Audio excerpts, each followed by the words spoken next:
will go to try to gain an ounce of an edge.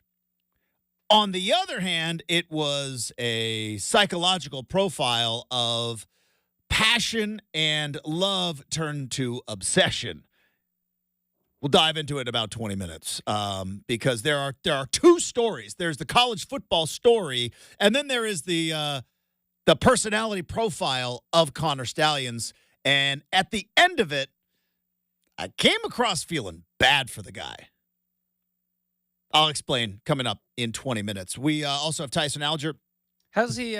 Where's the doc take place? Like his sad, lonely guy apartment, or a lot of his interview is him in a car at night outside of the big house, just staring up at the big Block M in Ann Arbor. Well, I guess legally they could do it. They could. It's a parking lot. It's a parking lot. Yeah, smart. That's kind of cool and then kind of creepy at the same time.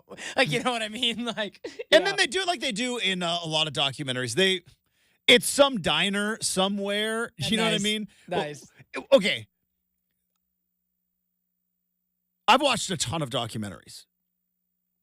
Is like diner with no other people in it, like number one spot for interviewing in a documentary? Because it feels like the amount of documentaries that you watch where like they just have some guy sitting in a diner with a cup of coffee with no one else there. Clearly the diner is closed. Like that seems to be that, or like empty bowling alley. I've seen that before. Empty bowling alley. I've seen that one before.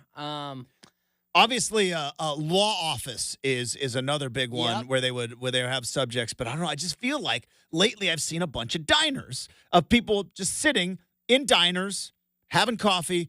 Nobody else is there. Clearly, diner is closed. Well, there was part of it there. So we'll dive into that coming up in a minute. The transfer window thing is, again, intriguing. It's a little inside baseball, and we should be celebrating the start of college football coming up in 3 days in Eugene and in Corvallis. And tomorrow there is Thursday night college football. I think does Utah play tomorrow? I know Colorado plays tomorrow. I'm so used to Utah just playing that opening Thursday night, but I know that Colorado plays tomorrow and a handful of games coming up tomorrow. Well, we should be celebrating it, but again, college football just can't get out of its own way. Utah plays Southern Utah every year. Yeah. It's like they're Portland State. Is that one of those things? Because like in Ohio, I believe it is actually state law. Now, I don't know if it still is, but I believe in Ohio, it is state law that Ohio State plays, let me find Ohio State schedule, plays, like Ohio State plays Akron week 1. And if you look at Ohio State's schedule, they always play University of Ohio, they play Akron, they play Kent State.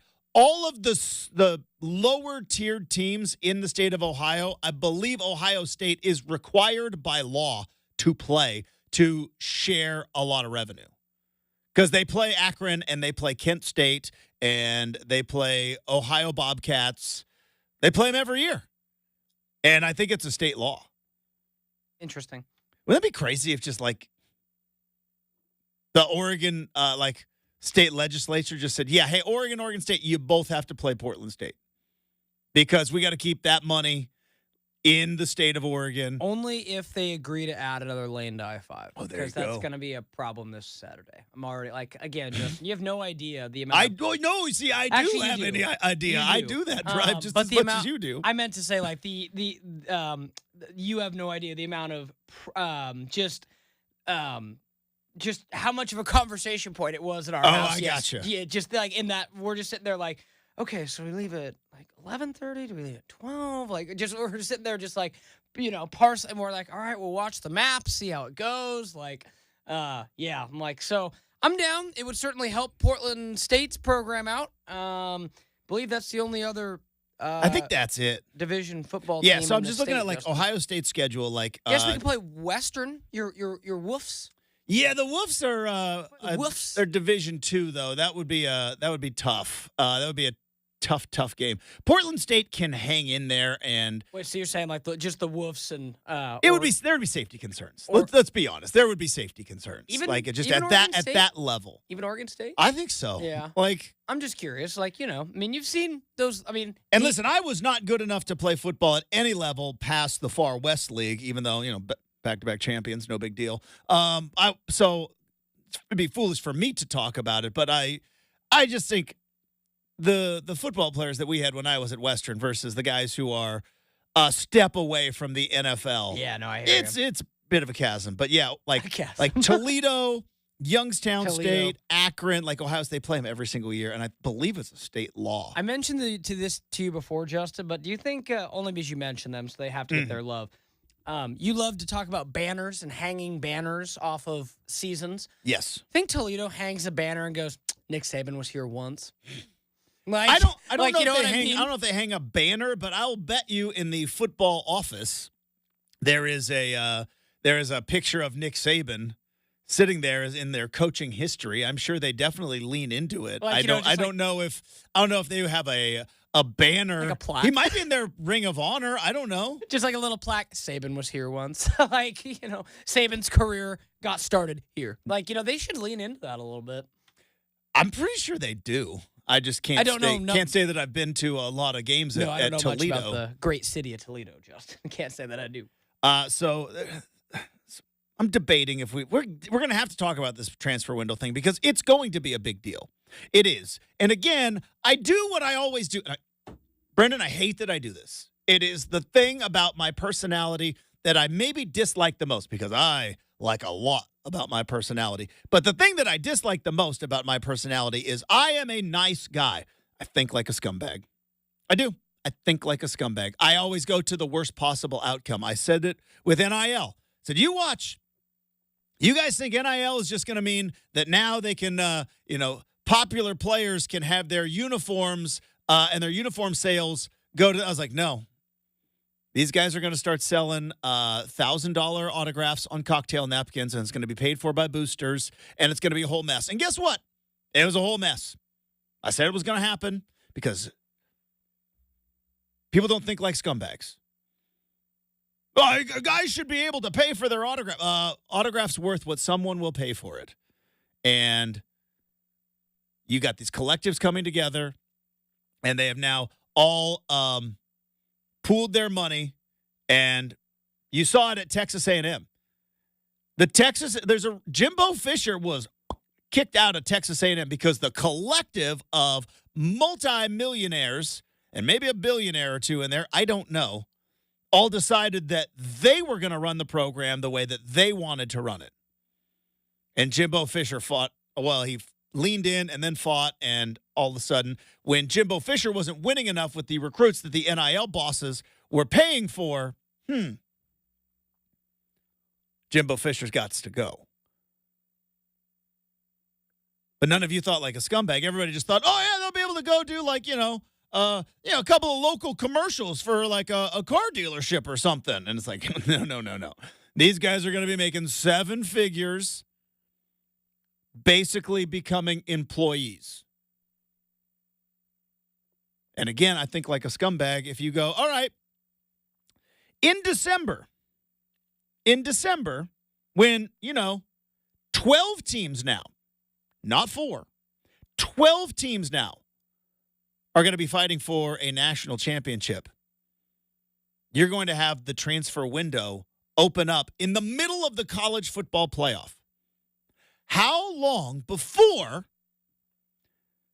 some pretty good player, and again, this is why I think like a scumbag, to a team that's maybe a 6 seed or a 7 seed, goes to his coach and says, yeah, Coach, I need another $1 million or I'm not playing in the playoff. I'm going to go to the transfer portal. I know it's probably not likely, but how long? How long before some player holds his coach hostage going, do you want to win a national title this year? Well, the check is due. That's why I don't like that I think this way. So first thing that popped into my head is there's going to be some kid or some agent that's going to go, you want your defensive end who has, 9 sacks on the year right now, do you want him to play in the college football playoff? Because if you do, well, The NIL money is going to have to start clearing. If you don't, he enters the transfer portal. Because we live in a world now where you can transfer 2 or 3 times. You're good enough. You're going to the NFL anyways. And if you don't care about Old State, you just bounce around to the highest possible bidder and become a paid mercenary. And there's plenty of them in college football. How long before a player uses the December transfer window to hold the collective hostage and go, I'm transferring if you don't up my money? But yeah, good idea. Let's make that the only time people can leave. Got it. Comcast in hot water again. We definitely need to talk about. I realize that I am very late to this party. And by very late, I mean I had Comcast as early as a week ago. But much like when the clouds part and just you get a clear vision of something going like, boy, how have I been doing it so wrong for so long? And now all of a sudden with Root and and with the Big Ten Network, what is the point of having that stupid box in your house anymore? I don't understand. I do not understand any benefit of having it at all. If you are an Oregon fan, I don't understand what the benefit would be to having that stupid box right there in your house. I don't get it. I thought I got it for years and years and years. But also for years and years and years, you know what I was able to do? Watch sports. That's why I had it. Oh, live sports on cable. Yeah, but now you're going to black out Oregon and Washington games? And USC and UCLA games? Not really my problem. I'm lucky I get to go to the game on Saturday. If you have Comcast right now and you're an Oregon fan, you're not watching the game. Good luck with all that. So we may dive into that as well. But coming up next, a fascinating look into the world of college football. I watched the Connor Stallions documentary. I came across with 2 overwhelming ideas. I'll tell you what they are next. 620 Rip City Radio.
There's an old saying in sports: can't beat 'em, cheat 'em.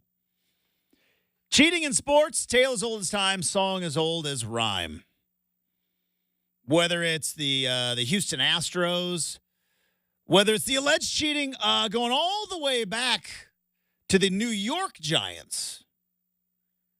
Bobby Thompson hit a home run against the Brooklyn Dodgers, and there was always accusations that there was a little light switch there at the scoreboard that indicated fastball and curveball all the way back to the 50s. Cheating scandals have always been in sports, whether it was the steroid era in baseball, whether it was Lance Armstrong clearly cheating.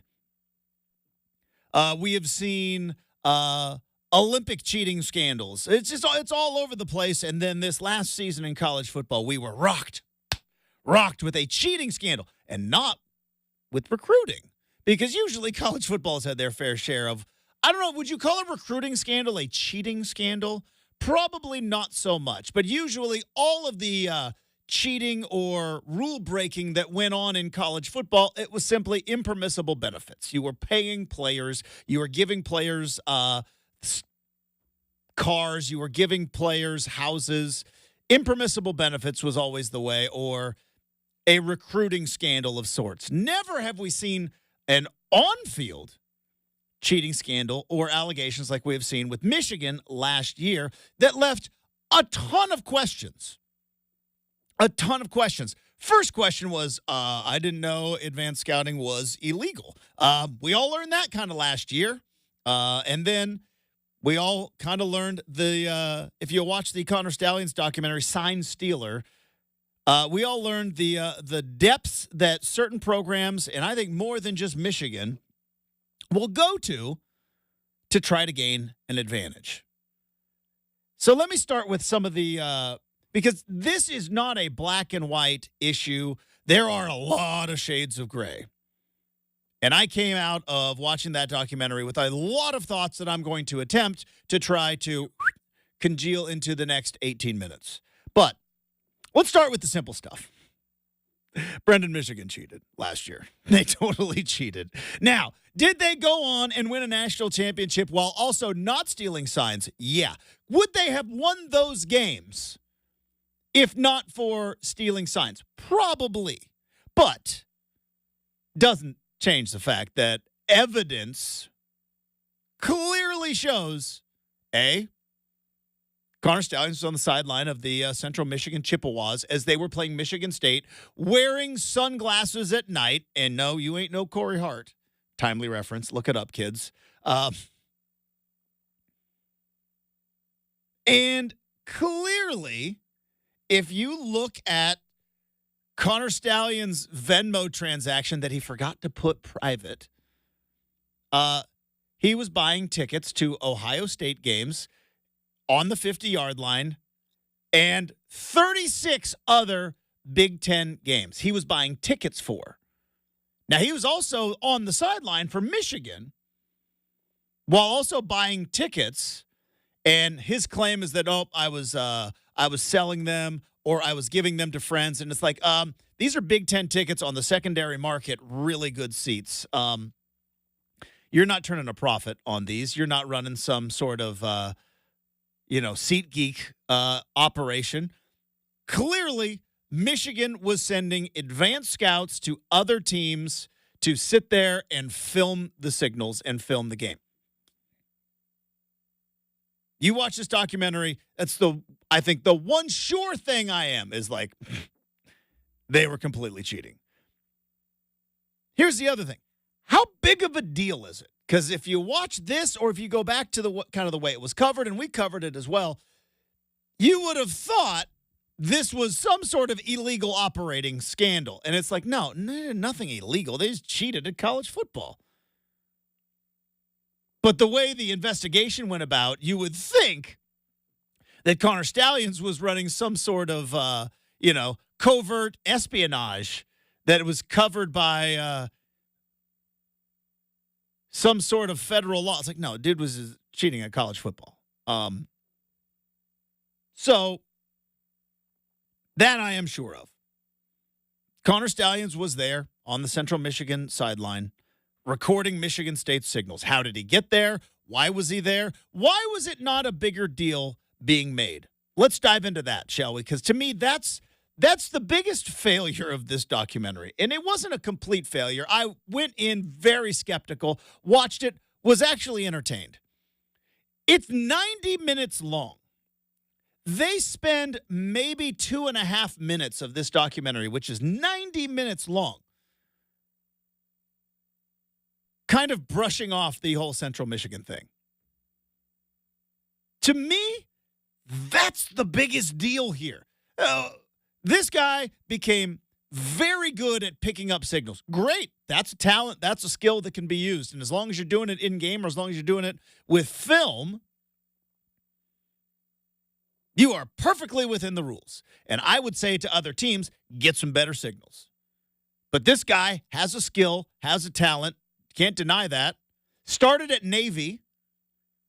This is essentially his job. And he became one of the best in the country at it. That's neither here nor there. The part of this that is the biggest deal is that you had essentially a coaching conspiracy. Whereas Jim McElwain, who's the coach of Central Michigan, who was also on Michigan's staff, was allowing a Michigan staffer to pose as one of his staffers. And by the way, if you don't think the head coach of a team in the MAC doesn't know every person on their sideline, right? Because this is that thing about coaches that I always talk about. Boy, they love to play dumb when they're caught. But when they're not caught, they love to play smart. What do I mean by that? You ask any coach, hey, do you know I am detailed down to the second of when every sip of water I know when we take. We are detailed down to the second. When we travel, it is a minute by minute. Okay, so you are incredibly detail-oriented. Who's that guy on the sideline? No idea. What? That guy with the sunglasses at night with the goatee? You know, your entire staff, personal relationships with trainers, equipment managers, everybody. Coaches love bragging about how much they know their entire staff. Who's that guy? No, I don't know who that is. Because you know what we haven't seen since that picture of clearly Connor Stallions sitting at the Central Michigan sideline? You know what we have not seen? A staffer go, yeah, that was me. Yeah, I have these sunglasses. I got a thing with my eyes, the lights, like Jim McMahon used to have back in the 80s. No. Haven't seen any of that. So, yeah, they were cheating. And they were sending staffers to other. So, here's my question. Why is this not a bigger deal amongst coaches? You would assume that if you were a head coach and whether it was, and I think Mel Tucker was still a coach at Michigan State, don't think he had gotten ran out of there quite yet. But if you are Mel Tucker, or if you're another coach in the Big Ten and you're going like, wait a minute. So MAC teams are now conspiring with Michigan to help beat us. I would assume there would be a massive uproar, unless maybe other teams are doing it too. That's the other takeaway I had from this documentary is that, you know what? We have not heard an awful lot of outrage from other coaches. When we heard of the Houston Astros cheating, we heard some outrage. We heard some people very upset. We heard a lot of venom and vitriol, except for, well, the Red Sox didn't say anything about it. Oh, because they were doing the same thing. I'm surprised that Michigan and all where the evidence clearly shows they were cheating, no real outrage. Now, part of it might be coaches going, I can't look like I have sour grapes. Or B, maybe they're doing it too. You didn't hear a lot of baseball players in the steroid era start calling out steroid users. Why? Because they were probably doing it too. So that's my biggest takeaway of the cheating part of this, which is Michigan clearly cheated. I don't know how commonplace it is that even though it was illegal to advance scout, how many teams are also advanced scouting They were clearly being funded by a booster who was buying them tickets on the 50-yard line opposite the bench of the team that they are about to play so that they can film signals. That's a done deal. Now, Connor Stallions is in the denial phase. Why? Because he's got himself a really good lawyer, and a really good lawyer would be, do not say anything. They don't have subpoena power. You're only here voluntarily. You did not break any laws. You just keep your mouth shut. You're going to be okay. Which leads to the next part of this. So that's Michigan cheated. They did. Here's the next part. This is where the Connor Stallions part of it, I come across kind of feeling bad. Because if you watch 80s high school movies like I did, or just any high school movies, there's kind of a trope. Or even 80s shows where it's like, quarterback needs to pass the math test, right? To be able to play in the big game. So, to be able to pass the math test, he gets assigned a tutor. They don't like each other, but because there's the jock and then there's the nerd, and the nerd's like, you need my help. And then finally, they grow to appreciate each other. That was kind of the beginning of the relationship with Connor Stallions and Jim Harbaugh and the Michigan coaching staff. This kid, Stallions, was obsessed with Michigan football, manifesto, all that stuff. He was obsessed with Michigan football. And then he became obsessed with the idea of coaching one day for Michigan football. So much so that he looked at how coaches got to their positions and it's like, oh, a lot of them had military service. And he made it to the Naval Academy. He went to the Naval Academy. He was a volunteer assistant of the Naval Academy's football team. That's how he got into stealing signs. Then served our country as a Marine. Then, while on active duty, volunteered, because he loved Michigan so much, to be their sign-stealing guy. And Jim Harbaugh used and abused this guy. Because there's no way that on his own just decided, I'm going to go see if I can't get on Central Michigan's sideline. There's no way on his own. I'm just going to go buy 13 Ohio State game tickets at the 50-yard line. There's no way on his own he's going to buy 36 Big Ten football games and, oh yeah, have my friends sit there and film the other team's sideline. How complicit do you think Harbaugh was? 100%. But here's the thing. This is where I bring up the jock and the nerd. This nerd, because that's what he was. And I say that in almost kind of a term of endearment. He had a skill, and he was not a football guy. I don't think he played high school football, but he was obsessed with the game, and he got his way in through the sign-stealing back door. And then once it got troublesome for Michigan, boy, they kicked him to the curb and ran him over on the way out. Thrown right under the bus. But because this guy loves Michigan so much, this is where it's kind of sad. He doesn't see the fact that you were used, and when you were not useful anymore, you were thrown right to the sideline. There have been so many more massive scandals in college football where coaches stood by their guys. Michigan fired him. He came out and said, you know what? I'll just go away from the team. I'll just resign. And they said, nope, you're fired. This is where passion became obsession. Because Connor Stallions is obsessed with Michigan football. So much so that even when Michigan treated him like absolute dirt, he, on his own dime, bought a ticket to watch the national title game against Washington because he loved Michigan that much. Have we heard one iota from Jim Harbaugh going like, Connor Stallions was a valuable member of our staff, and he was being treated unfairly by the NCAA? We hear it all the time when they talk about other assistant coaches.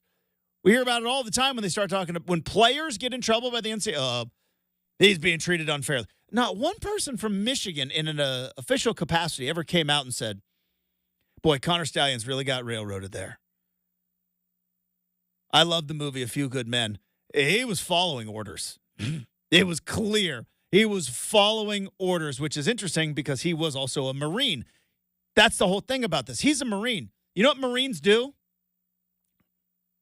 Ours is not to question why. Ours is but to do or die. When Jim Harbaugh, your commanding officer, gives you an order, you don't question the order. You follow the order, or you pack your bags. That's another line stolen from A Few Good Men. I could do A Few Good Men the whole time right now. Yeah, Brendan, you asked, what did you say? The right word you just said? Complicit. That was the word you said. I was about to say 4 other words there. It all came from Harbaugh. We all know the story. Harbaugh couldn't beat Michigan State, couldn't beat Ohio State. That COVID year, remember when they were terrible? They were, 2-4 in the weird 6-game COVID year? Then all of a sudden, yeah, their recruiting got better. Their coaching got a little bit better. Their sign stealing got a little bit better. Because that's when Connor Stallions started the advanced scouting. So, 2 conclusions. 1, this guy clearly cheated at football. Another thing, also, not that big of a deal, really. It's against the rules. I don't know if coaches should have been fired over this. I don't know if titles... Ask Ohio State. And that's the other thing about this. So then it turns out, Brendan, the NCAA got a fully formed investigation into this, and they don't know where it came from or where they got it. The Washington Post, and apparently Connor Stallions' email was hacked. So while Connor Stallions in Michigan did break the football rules and did violate NCAA policy and was cheating at football, turns out there might be some people in Columbus, Ohio that broke the law to be able to find out about it. I mean, yeah. I mean, Yeah. And that doesn't surprise me. I would just say, use the example here, Justin. If you had, again, because it's actually a great comparison for how good Oregon is.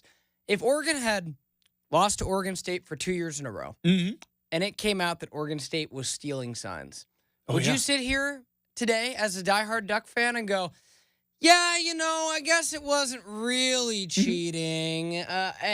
We're all hypocrites in the sports world when it comes to our teams, 100%. It would be, but because I'm on the outside looking in for Michigan. I'm like, all right, they stole some signs, but I would say get some better signs. But if I was Ohio State, and I'd be like, wait a minute, you met some good Ohio State people at Big Ten media. I did, Justin. And I was like, wait a minute. But what's funny is what Stallions did, not a crime. The NCAA got, again, a fully formed investigation. That's why this thing, you know how fast the NCAA moves. How'd they move so fast on this? Because there is a paper trail to a private investigative firm that may or may not have hacked the emails of Connor Stallions. Got Venmo receipts, got a ton of Freedom of Information Act stuff, and yeah. But in the end, 2 conclusions. 1, I feel bad for Connor Stallions. He's the nerdy math tutor that got used by the cool quarterback and doesn't have the vision to look at the idea that you got railroaded, buddy. They threw you while the confetti was falling in Houston. You were pushed to the 50th row after they gave you game balls and made you a part of the team when they needed you. And then when they didn't need you, when you became a liability, you learned how expendable you are. Except for you don't see that because I feel kind of bad for the guy. Second conclusion, Michigan totally cheated last year. They totally cheated. It was Connor Stallions on the sideline. And the idea that more coaches are not outraged by this, tell me, Brendan, I think this is common practice. I really do. I think there is a more in-depth sign-stealing network in college football than any of us even want to know. So there you go. There's the Justin Myers Rip City Mornings review of the Connor Stallions documentary. We've got some TV problems with the Big Ten Network. We have got some more college football inside baseball with the transfer portal. We go on campus next, 620 Rip City Radio.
All right, we are 3 days away from college football kicking off here in the beautiful Willamette Valley. It will also be kicking off up in Seattle. It will also be kicking off in Las Vegas. It will be kicking off down in Los Angeles. And some of you may have some problems finding some of these games. And some of you may not have any love loss or paying any bit of worry to those that do. What are we talking about? Let's explain as we go on campus. Here we go.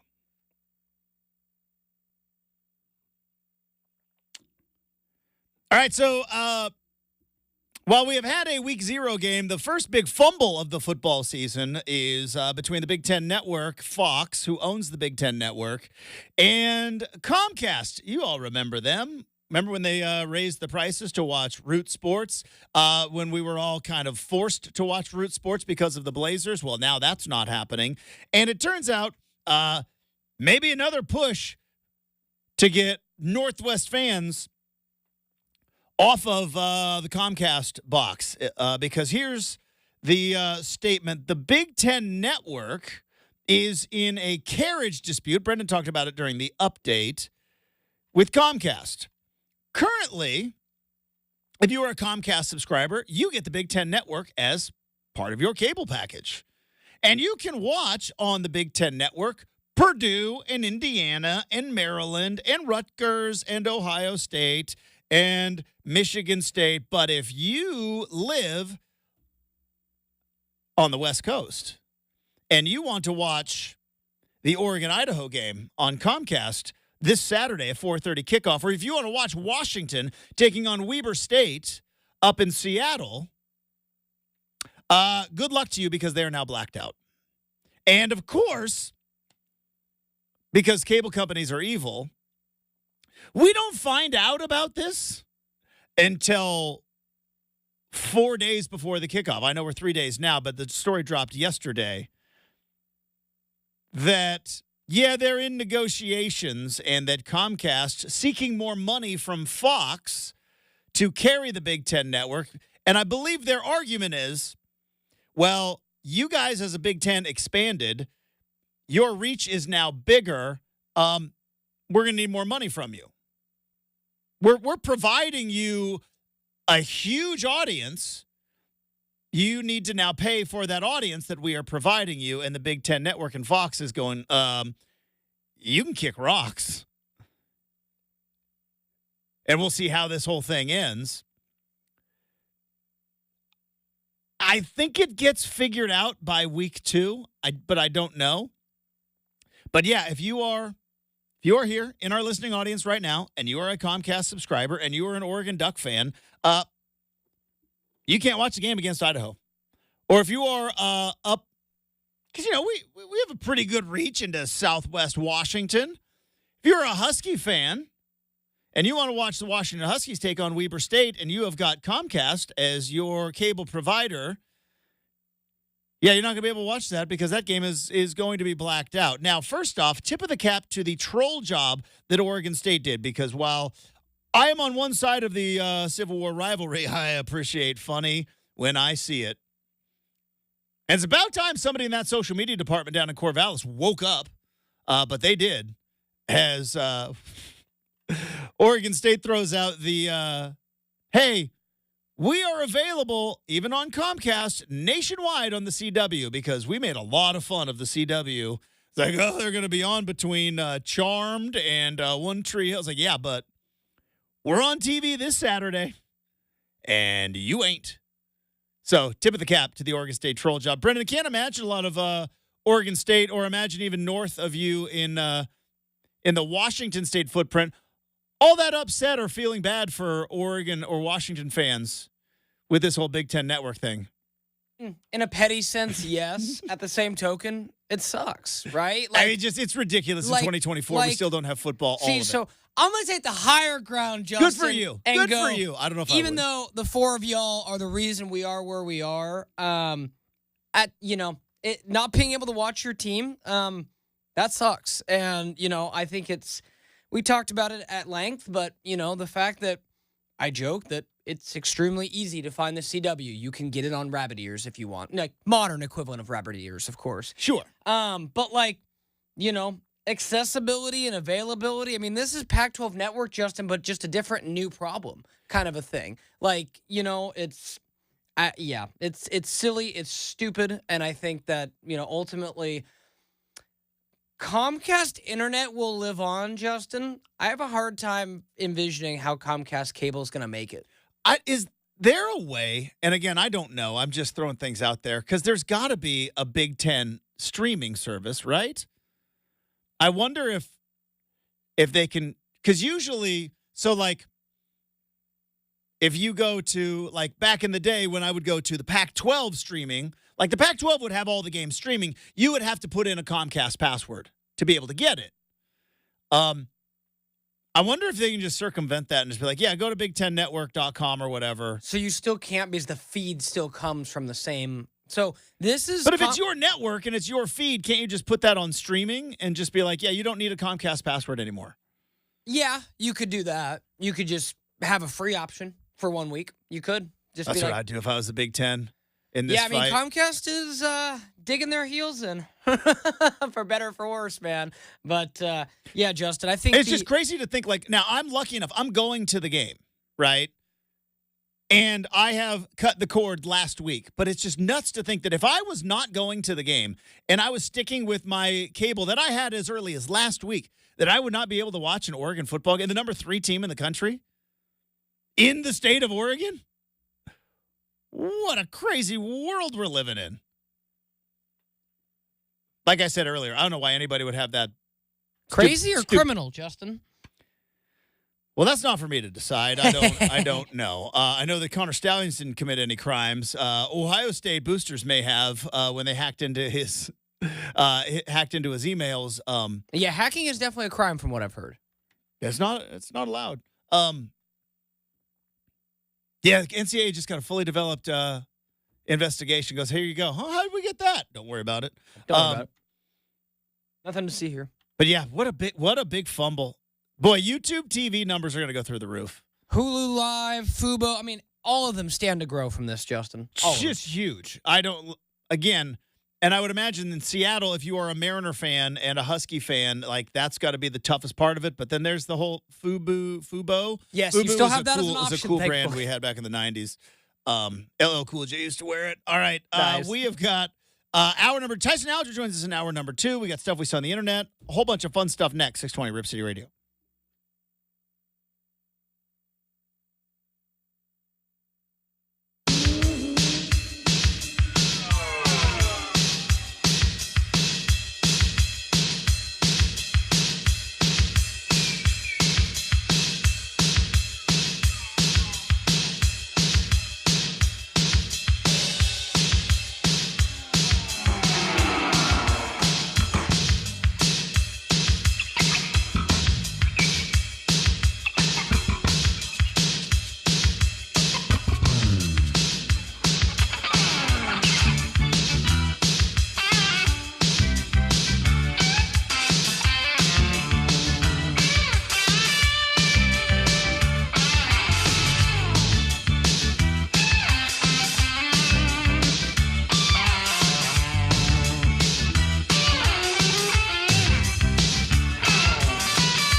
7 a.m. on a Wednesday. Brendan Slaughter with you for Rip City Mornings. The NCAA is proposing ending the spring transfer window in college football. Under the new proposal that will be voted on, only 30 days in December would be the only chance to enter the portal, as opposed to currently where it is a spring and fall, or spring and winter portal entrance. Big Ten Network and Comcast are in the midst of a carriage dispute that leaves all Oregon, Washington, USC, and UCLA games blacked out locally in each local market. So something to keep an eye on for Oregon, Washington fans here locally. Coming up in 20 minutes, we got Tyson Alger from the I-5 corridor on the big show. Talk some Ducks, Idaho, a whole lot more. Hour 3, Hour 2, you got a whole lot more. Rip City Mornings coming up.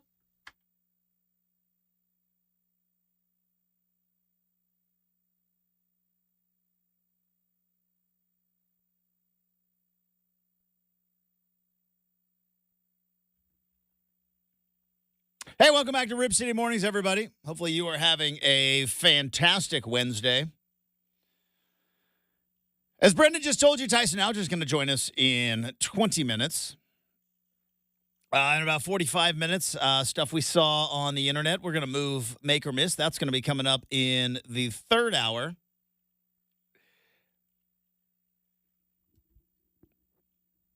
Watched Connor Stallion's documentary last night. As I mentioned about 40 or so minutes ago, came away with a couple of thoughts. First and foremost, Michigan clearly cheated. And this is what I want to talk about now, because now, like, moving forward, there's communication in the helmets. I would imagine, now that budgets are getting bigger and bigger, I would imagine the NCAA might wipe away with the advanced scouting rule, because now, regardless of whether you think it's a stupid rule or not, a rule is a rule. You break the rule, you should be punished. Whether you think it's a stupid rule or not, and I will say, the advanced scouting rule in college football is kind of stupid. It's the technicaliest of technicalities. I know technicaliest isn't a word, but I just came up with it right there. The history of it goes back to budgeting, because college football coaches or programs back in the day did not have enough money to have a dedicated advanced scout. Now, they do it in the NFL all the time. I've been lucky enough to be in a handful of NFL press boxes. You go to an NFL press box, and there'll be the media there, and there'll be some game day operations people, and then there's going to be some random advanced scout who is going to be facing, Seahawks are playing the 49ers, and you'll see, like, Arizona Cardinals will have their advanced scout there. Because in the NFL, they have money for that, and it is budgeted that they just go and they advance scout. Now, I don't know what they do from the press box, but and the NFL has all 22 film, and they've got in-helmet communication and all of that stuff. You just can't film practice. Patriots. It's really the only cheating you can't do in the NFL. So the reason that the rule that Michigan was technically broken existed was a budgetary rule. Some teams had the money to be able to afford sending a coach in advance to scout a team. Others didn't, so they were just like, that's it, same page, nobody can do it. Well, we've gotten beyond that now. Take a look. Even probably the smallest of budgets of a FBS football team, that's formerly Division 1A. They got like 100 guys on the sideline, right? They got all these scholarship players. They've got quality control assistants. They've got graduate assistants. They've got a travel budget. I mean, the amount of money they throw, even at the lower levels, the amount of money they throw into recruiting, you could advance scout if you want to. But just because you think it's a dumb rule doesn't mean shouldn't be consequences when you break said dumb rule. Here's where I get really intrigued by this because obviously the most cheesed off people were the Ohio State people. Because Ohio State's now looking back going like, boy, you beat us 2 times in a row. Clearly you were cheating. Now, Jim Harbaugh was suspended, Connor Stallions was fired, and you had been tipped off that they had been stealing signs, and you had all of a month to change your signals. Going to last year's game against Michigan, still couldn't beat them. So how much of an advantage was gained? We'll never know. But we do know that Michigan beat your tail last year when they didn't have your signals. But the part of the documentary that I was upset that they glossed over, and they kind of like joked about it. Like there was collusion and conspiring going on because Central Michigan clearly let a Michigan staffer pose as a Central Michigan staffer to sit there and advance scout Michigan State. They let them. And the fact is, no coach, including, I believe, Mel Tucker at the time, but Brendan, could you imagine if you found out that, let's say, Washington last year had a coach who pretending to be the Purdue coach when Oregon State played Purdue. Did they play Purdue last year? Or is that 2 years ago? 2 years ago. Who'd they play last year? Non-conference, the Beavs. San Diego State, UC Davis, San Jose State. Okay. San Diego State. Could you imagine if you found out that, let's just say Oregon. Let's make it a rival. If you found out that Oregon, after losing Civil War at Reser in 2022, in embarrassing fashion, said, you know what? Never again. We're going to take a staffer, and I know a guy down there at San Diego State. I know the head coach at San Diego State. Was it still Brady Hoke back then? Yeah. I know Brady Hoke. He used to be a defensive coordinator at Oregon. Oh, it's working out great. We're going to call Brady Hoke, go, hey, I know time Eugene was tough, but, you still have love for Oregon. You were here. You had a nice time. Maybe had some delicious meals in Eugene. We're going to take a low-level staffer, and we're going to put him on your sideline when you play Oregon State. And he's going to wear sunglasses. And Brady Hoke's going to be like, we play him at night, boys. Don't worry about that. Could you imagine the uproar? Could you imagine the uproar that a rival school was in cahoots with a group of 5 team to help you advance scout? Yet that happened, and it was clear that he was on the Central Michigan sideline, and they, by the way, have no other name to pop up as to who that guy was on TV. And no other coach mentioned how horribly unethical that was. It's either some coaches are afraid to look like sour grapes or sore losers, or B, which is what I think it is, I think these big-time programs were advanced scouting the entire time. I don't have any evidence to prove it. Michigan and Connor Stallions, one, flew too close to the sun and got a little bit sloppy with the Ray-Bans and the whole thing. But with what you can do with a phone now, I wouldn't be surprised if Washington didn't have some sort of staffer sitting at Autzen Stadium filming Oregon and maybe vice versa. Now, maybe I'm being a little too cynical here, but I think this stuff was going on the entire time. We talk like with recruiting violations, recruiting violations and impermissible benefits were going on all the time in college football. When do you get caught? When you get a little too brazen. You know what I mean? When you get a little bit sloppy and you stop covering your tracks and the NCAA goes, you guys, Tennessee, sorry, got to do it because you got a little too brazen. I feel like advanced scouting is going on all the time. And the NCAA probably does not want to admit that their rule was archaic and well past its time. But at some point, I mean, the fact that in-helmet communication is going on now, the advanced scouting rule, I think, is going to get overturned. Again, was a rule. Michigan cheated. They did. No doubt in my mind there. I was just, that was maybe the biggest part of this whole thing, was the idea that the depths that Jim Harbaugh would go, because I do believe this came from the top down.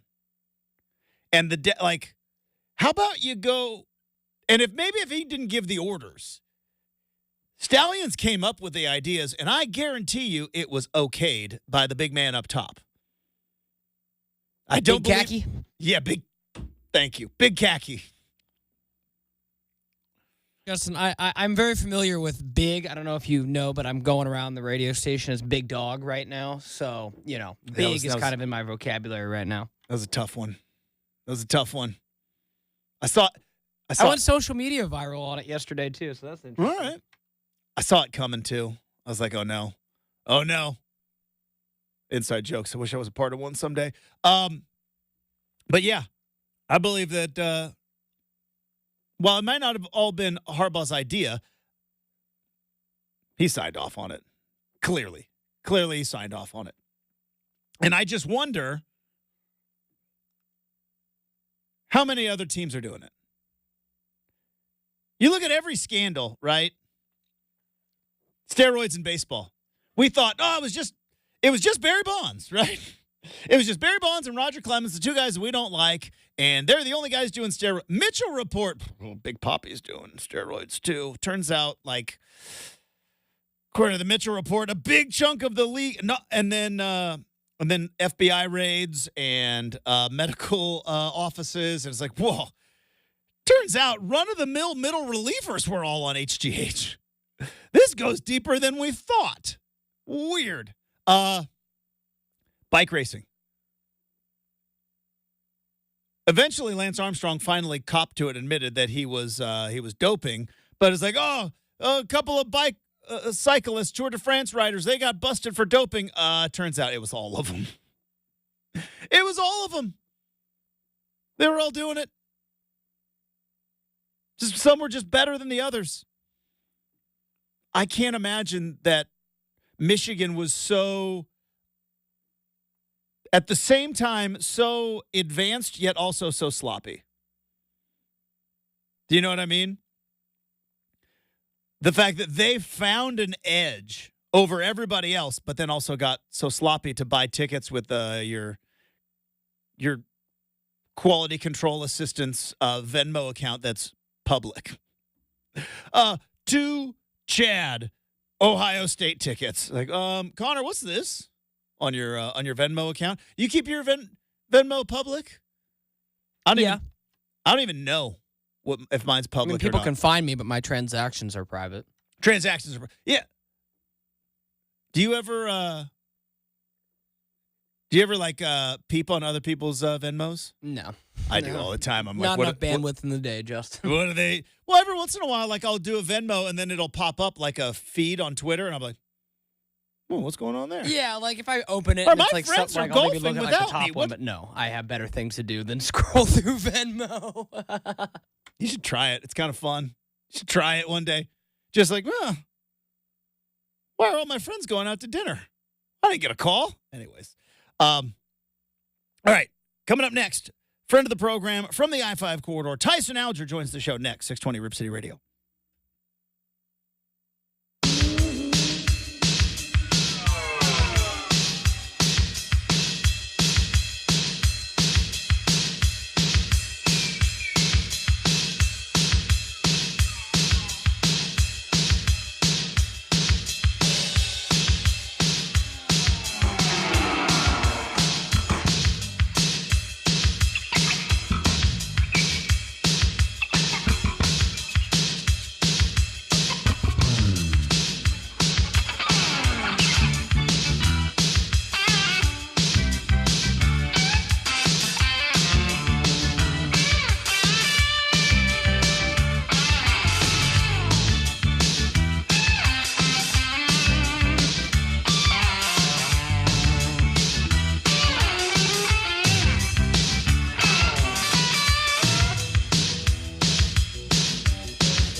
All right, we are 3 days away, both Oregon and Oregon State, kicking off within an hour of one another.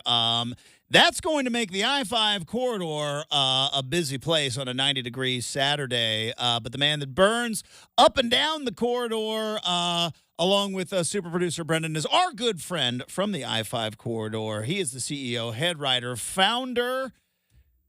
It is time for Tyson Alger's spot. Tyson, how are we doing, bud? I'm doing good, man. How are you?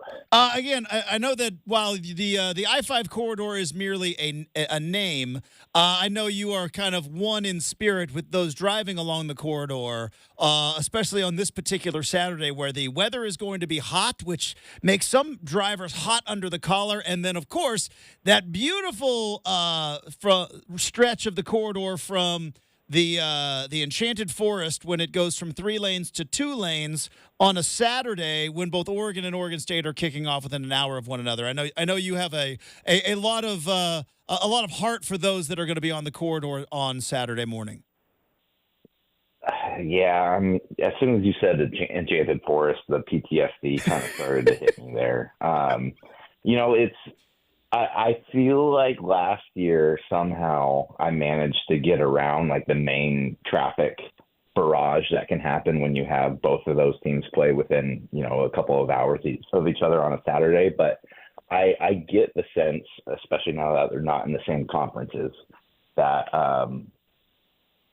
there's probably not going to be a whole lot of consideration, maybe from even like the Oregon State side of like, hey, maybe we should do the Ducks fans out here and not schedule something that's going to just create traffic Armageddon. So a lot of things to look forward to about this fall. I am also just about to get in line and my spot on the corridor because I've earned that spot in traffic over the last 10 years. There are 3 spots that I feel like are unfairly given hatred because it's not the place's fault. It is simply the freeway's fault and traffic's fault, but the Enchanted Forest is one. I have nothing against the great city of Wilsonville. They got a great Fred Meyer there, but boy, stop. Do I curse Wilsonville's name? Have you ever ran into somebody who's ever said, I'm on my way to Wilsonville? No, you have never, ever met somebody from Wilsonville or on their way to Wilsonville. Wilsonville is just a place that is only there to exist to slow you down by about 2 hours in traffic. It's funny because name your 3 favorite sports athletes from Wilsonville. Do it, Justin. You're from around here. You can't do it. I do know the Wilsonville Wildcats won, I think, a 5A state title a handful of years ago in basketball. And so there's that. You know why they play? You know why they play 5A? It's because they only have enough people in the town during traffic to be able to be a 5A school. You know how like they say, when Autzen is full, it's like the third, like whatever biggest city or whatever. It's like, boy, at 3:00 every afternoon, Wilsonville is like the biggest, if you counted all the people in their cars. But then there's that, and then you go a little bit further north, and you and I know this from our times traveling into the great state of Washington. Boy, the Tacoma Dome takes an awful lot of hate too, because oh my gosh, again, like you said, I've been to the Tacoma Dome one time in the last 20 years, actually inside the dome. But boy, it feels like everybody's traveling there, doesn't it? I will give the Department of Transportation of the great state of Washington a little bit of credit. Once they finally finished up that stretch of construction that I think took a swift like 35 years to complete, like right after the Tacoma Dome, it's gotten slightly better, but like slightly better is not a whole lot better. I drove up to Seattle last weekend, and like on the way through there, it was just like, it might have been an extra 10 minutes, but yeah, like you don't want to spend any extra time outside the Tacoma Dome. And I'll tell you this, I've been to 2 college graduations inside the Tacoma Dome. You don't want to spend a whole lot of time inside the Tacoma Dome either. It's just kind of a no man's land. I went to a concert, and while the beers were expensive, they were flowing, and I had a great time. But other than that, yeah, I could not imagine sitting through a graduation there. All right, let's we could sit and do this traffic talk and old man grumpy complaining for the next 15 minutes, or we could talk some ball. I think interesting, not a development, but I mentioned it on Monday. It's not anything, but it's not nothing that on College Game Day on Saturday, both Desmond Howard and Kirk Herbstreit both picked the Oregon Ducks to win the national title. And I think I was talking about it with Aaron Fentress on Monday. Like 2014, which that was a year I believe you came in to cover the Oregon Ducks. That was a team with some high expectations. 2001 with the Joey Harrington billboard, that was a team with some high expectations. But there's really only been like a handful in the last 25 years of actual national championship expectations, and we knew that coming into this season with the the number 3 rating and everything else. But then to have two guys on the game day panel and say what you will about that show, now that it has Nick Saban and Pat McAfee on it, but it's still a significant show and a significant opinion driver in the college football world to have two guys both pick Oregon to win the national championship. That's not nothing, is it? No, it's not. And I've tried my best to not treat this year with a whole heaping of recency bias, because it's really easy to say this is the most hyped year since X, but really trying to compare it to the 2014 season, which I think is the most recent time that you had something similar to this. You had a more known Oregon roster, I think, mainly because you had Marcus Mariota on there and he was the Heisman frontrunner. But in terms of Oregon's national expectations, I think they were always kind of like either like the dark horse team or the look out for the Ducks if things go right, or maybe if they can get hot, it can work in their favor. I don't think there was a whole host of experts like claiming Oregon as like the most sound team in the country. And fast forward 10 years, the Ducks aren't. Not that Marcus was gimmicky, but the Ducks aren't gimmicky anymore. Like, they're just a legit top 5, top 3, top 2 team where you have a stout offense, you have a stout defense, you have a coaching staff that people across the country are really starting to know and potentially respect. It's jarring to just see people pick the Ducks without concessions to it. It's really a testament to not only the growth from what Dan Lanning has brought the last couple of years, but I don't know how many people want to hear this, but I do think that this is really kind of the evolution of what Mario Cristobal was trying to bring to Eugene as well, too, where it was like, hey, this is a group that needs to get more talented. It needs to get deeper. It needs to get bigger bodies. And Lanning's done a better job of that in his 2 years so far. But I think that overall this has been a process that's been happening really since kind of the firing of Helfrich in 2016. They had to bottom out, but they sure have built back. Tyson Alger from the I-5 corridor joining us here on 620 Rip City Radio. When you look at kind of the college football landscape, and I think part of it is because Nick Saban is now out, and then Dabo Swinney has taken this hard line against transfers, and with the transfer portal making more and more teams good. Outside of Georgia, and I guess you could even say Ohio State, but outside of Georgia, Tyson, it doesn't feel like there is that kind of super elite team. It feels like every team out there that is good and has a chance kind of has a little bit of a flaw, is going to have something they're going to have to overcome. And I know Oregon, like you mentioned, I agree with you. If you look at it on paper, this may be the best roster, certainly the most physical roster that they've ever had. But what about this team heading into this season is like not even a worry, but just a, hey, keep your eye on that heading into the season? Man, that's a tough question, because I think that this is a team that's going to be as good offensively as they were last year, which is, feels like a stretch to say because you had a guy who finished in the Heisman consideration, but I do think that Dylan Gabriel is going to be not necessarily plug and play, but as close as you can to it. The wide receivers are set. I have a little bit of hesitation, not at the talent of the offensive line, but just some of the greenness. We still don't know who's going to be starting at center. They did have the injury at right guard. There's going to be a couple new faces there.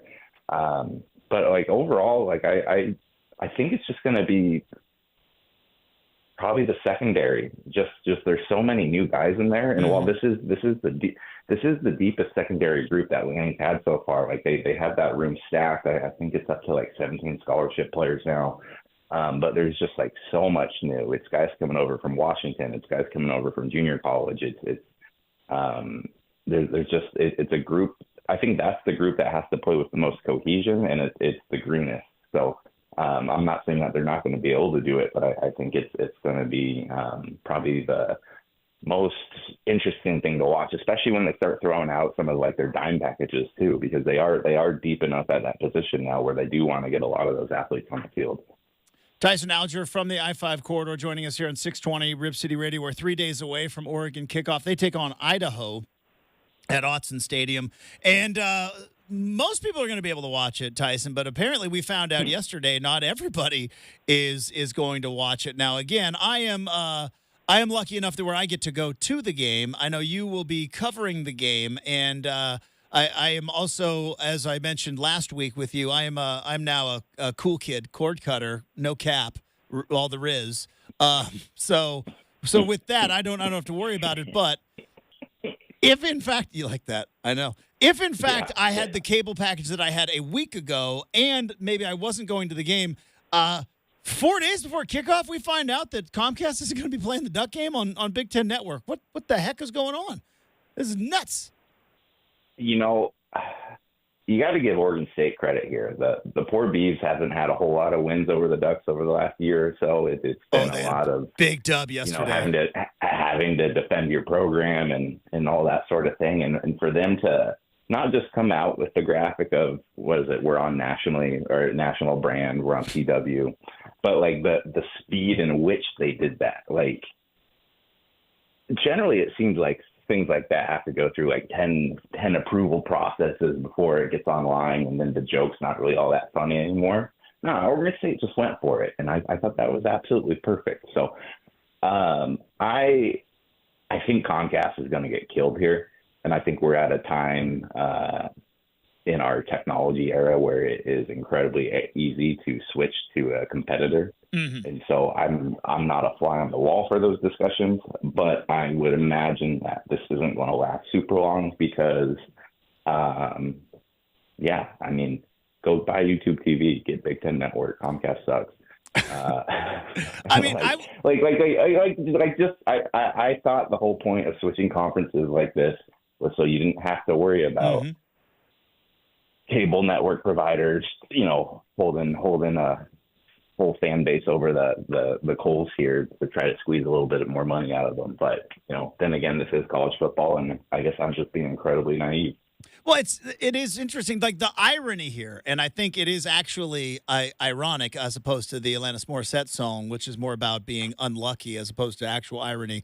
But the irony that I'm sure is not lost in both Corvallis and in Pullman is that this is what you destroyed the Pac-12 for, right? This is it because you couldn't get games on DirecTV and you didn't want to play late kickoffs. Well, now your game's not on Comcast, Washington, and you're kicking off at 8 o'clock still on the Big Ten Network. Like the irony of, like you said, this is why the Pac-12 essentially was destroyed. This reason right here was that the Pac-12 network had ridiculous kickoff times and that you couldn't get the games on DirecTV and get the eyeballs on the conference. And first Big Ten week out of the gate, 8 o'clock kickoff in Seattle, and you can't get – and by the way, I believe a late kickoff in week 2 at Autzen with Boise, and you can't get the games on Comcast. Well, and it's a little confusing, too, because I know like the Big Ten has kind of been trying to push to former Pac-12 fans like their Big Ten Plus app. And I've had a couple people message me confused as, are the games going to be on here? No, the games aren't going to be on there. If you want to stream the games on the Big Ten Network, you actually have to get the Fox Sports app.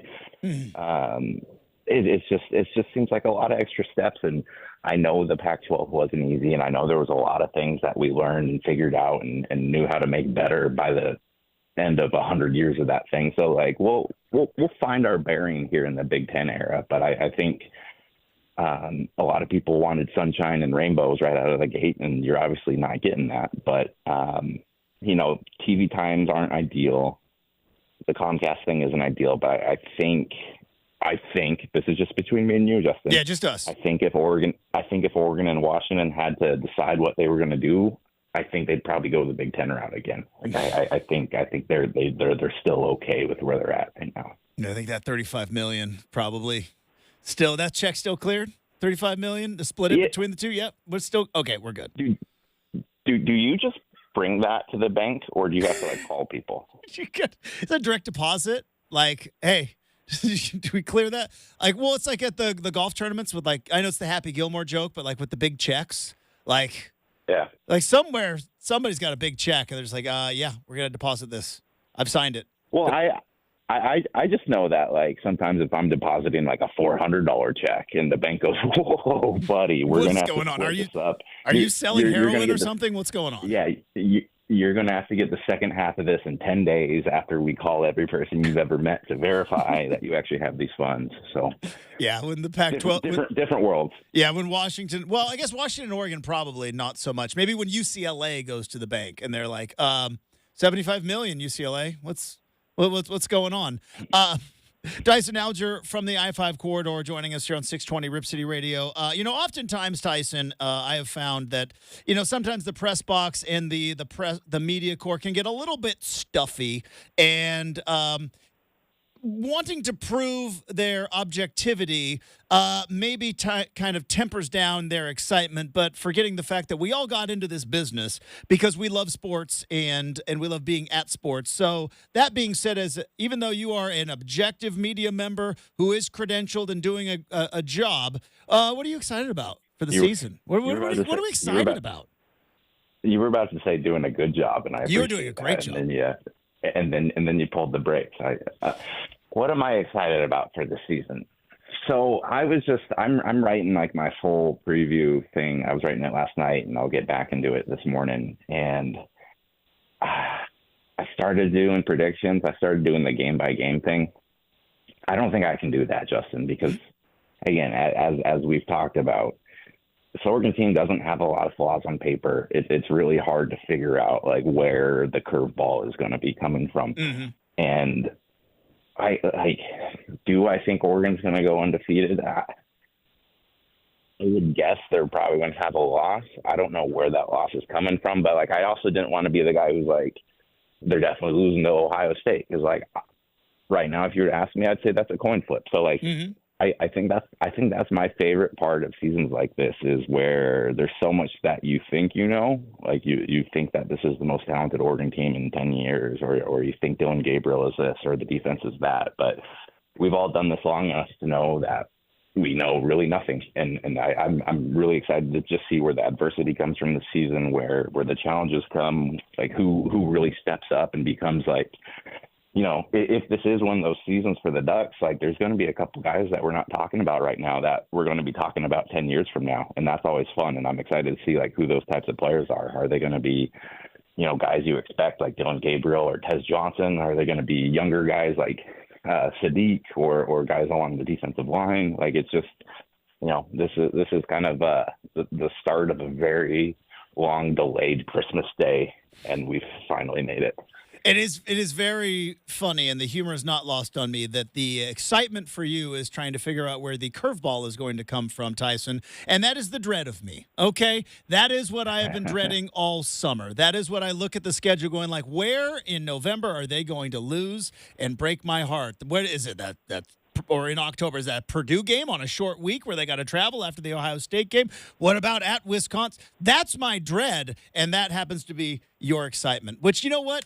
You can't have everything the same. You want differences in opinion and differences in experience, and that's why we bring you on the show, Tyson.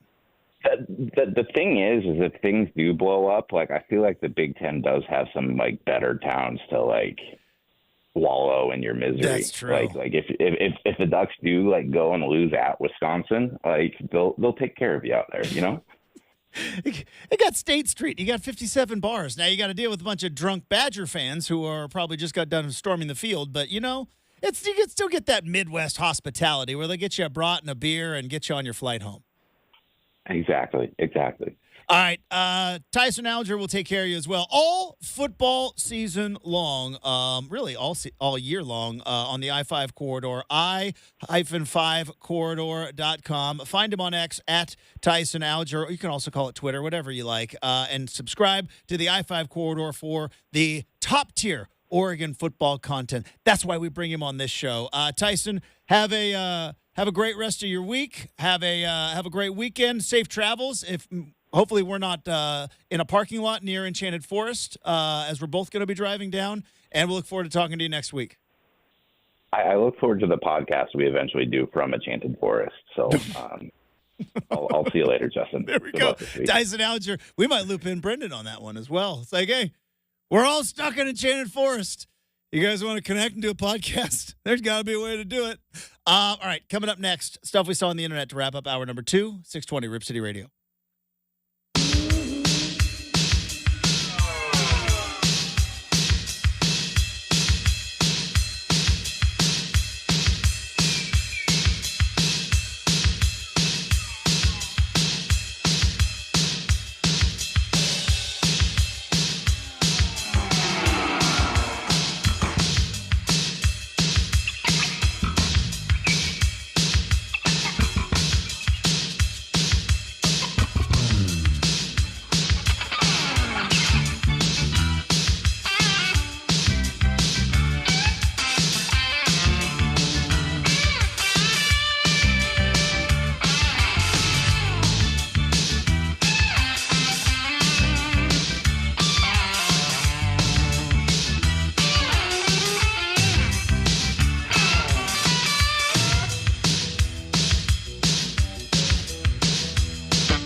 All right, let's wrap up hour number 2.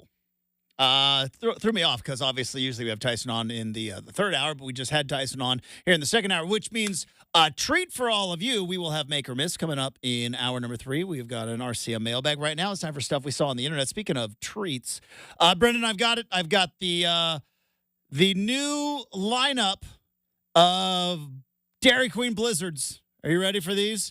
Ready for the I don't think this is the fall lineup, but there are some fall. Had a blizzard last week. Did you? First one in probably years. Really? My brother wanted a blizzard for his birthday, so we went. I don't blame him. I want a blizzard for my birthday as well. Birthday's coming up, by the way, 10 days away. No big deal. In case you were wondering, turning 45.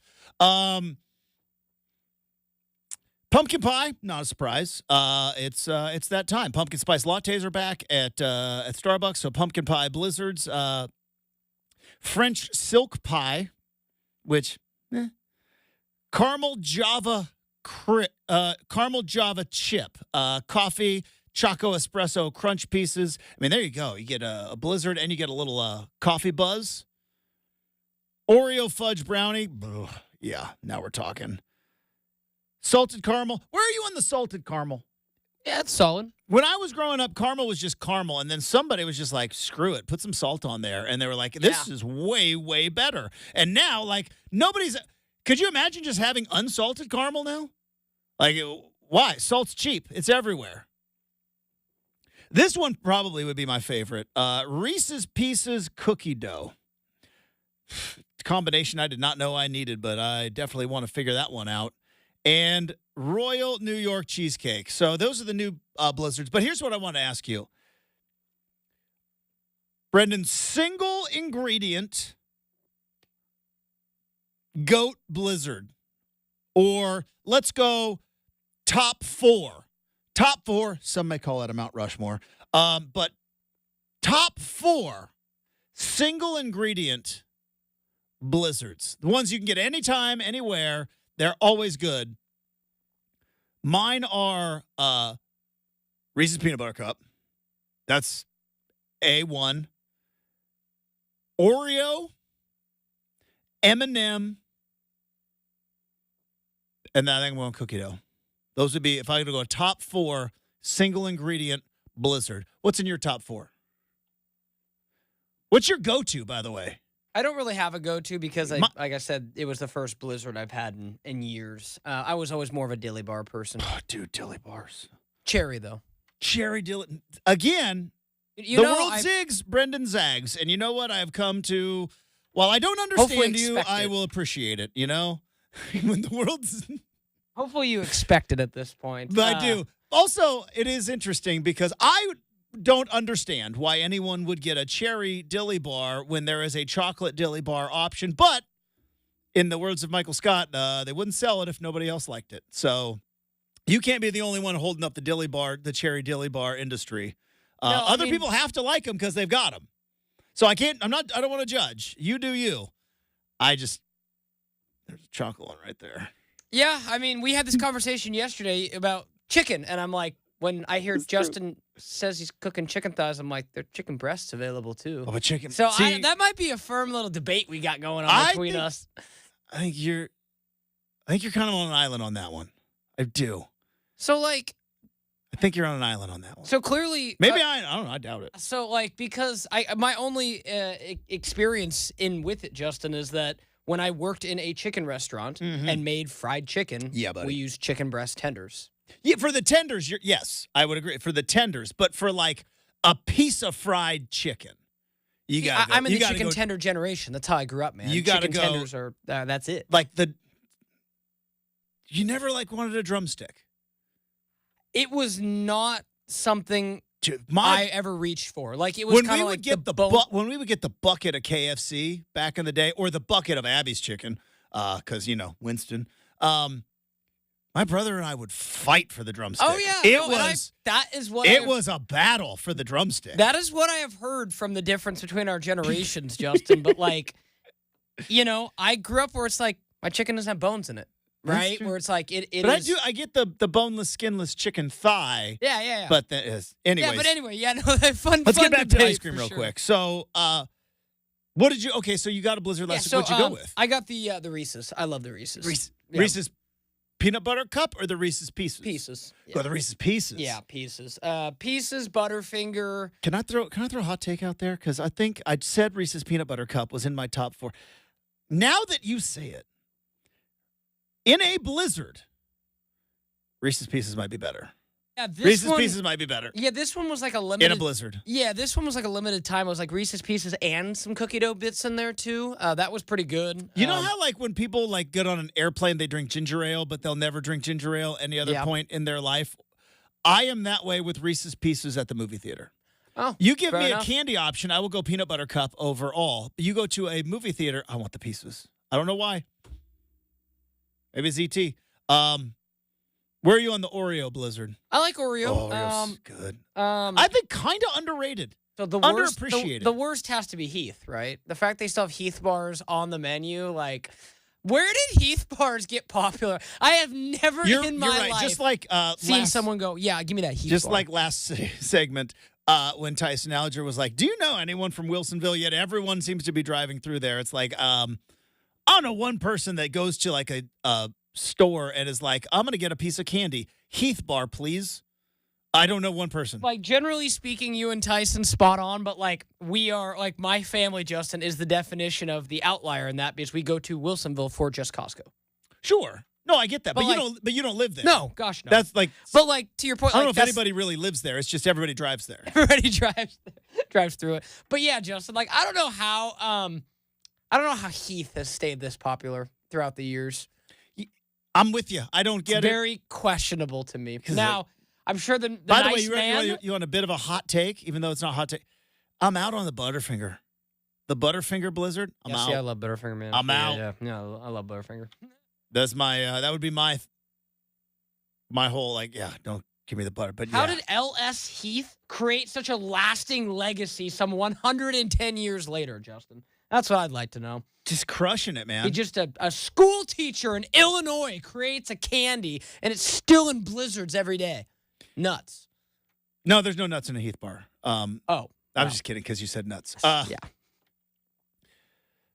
Of the new ones, I think Pieces cookie dough combo is where I might go. It was tasty. It was. I gotta go with the small though. It was very rich, very rich. I had to break it up into like 3 different. Like had it in the car, froze it, had a little bit later in the day, and yeah.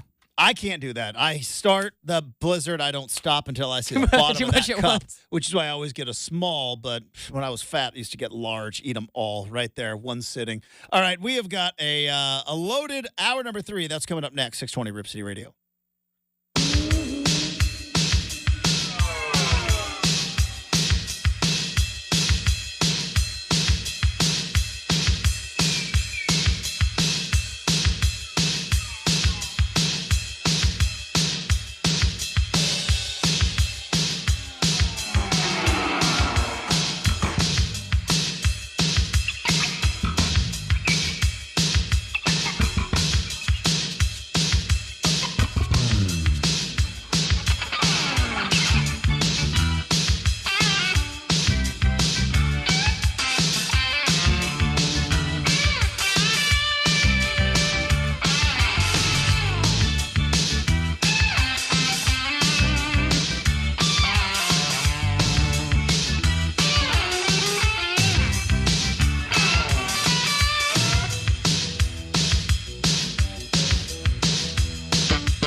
8 a.m. on a Wednesday. Rip City Mornings, Brendan Slaughter with you. The NCAA is proposing ending the spring transfer window in college football. Under the new proposal, only 30 days in December would be allowed as the lone chance to enter the portal. That will be voted on in the weeks to come.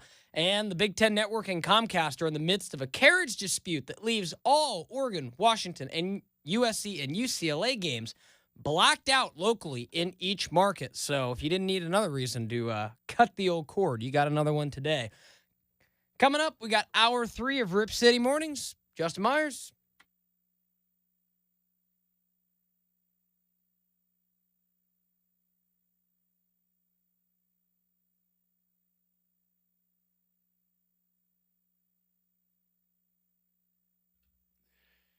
Hey, welcome back to Rip City Mornings, everybody.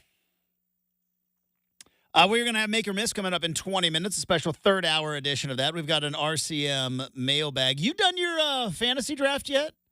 Tonight, baby. Tonight is the fantasy. Okay, here's what I was going to ask. Skipping trivia for it. Big moves. And this is what I was going to ask, because, again, I've tried to do fantasy football. It's not my thing. Next year, I'm going to invite you. I'm going to give you a whole year to think about it. I've had plenty of years. I'll save you the trouble now. You do you. And, again, this is not any knock against anybody that plays fantasy football. It's just, it's not for me. Now, I will say, I think you'd have fun. You might have to try it. I've tried it. Have you? Okay. You have tried it before. I have. Okay. At least you've tried it. If you hadn't tried it, I would have. I tell you, it's like Bloody Marys. I want to like them. I can't. Do you like tomato juice, though? I don't. Oh, see, I'm not a fan of tomato juice. So I'm like, as a kid, I'm like, Bloody Mary or, what do you call it? Mimosa? Oh, yeah. Mimosas. 100%. But I look at people having Bloody Marys on brunch, and I'm like, they look like they're having a great time, and I want to join them. And I order, and it's not for me. And it's the same thing with fantasy football. It's like, oh, they look like they're having a good time. And then I get in there, and I'm like, yeah, it's not for me. But here's the question I was going to ask, though. Now, part of it is wrapped up because CeeDee Lamb has just signed his deal. But correct me if I'm wrong. Jamar Chase still negotiating with the Bengals, right? And what's his name? Oh, gosh, help me out, Justin. The very cheap GM/owner of the Bengals.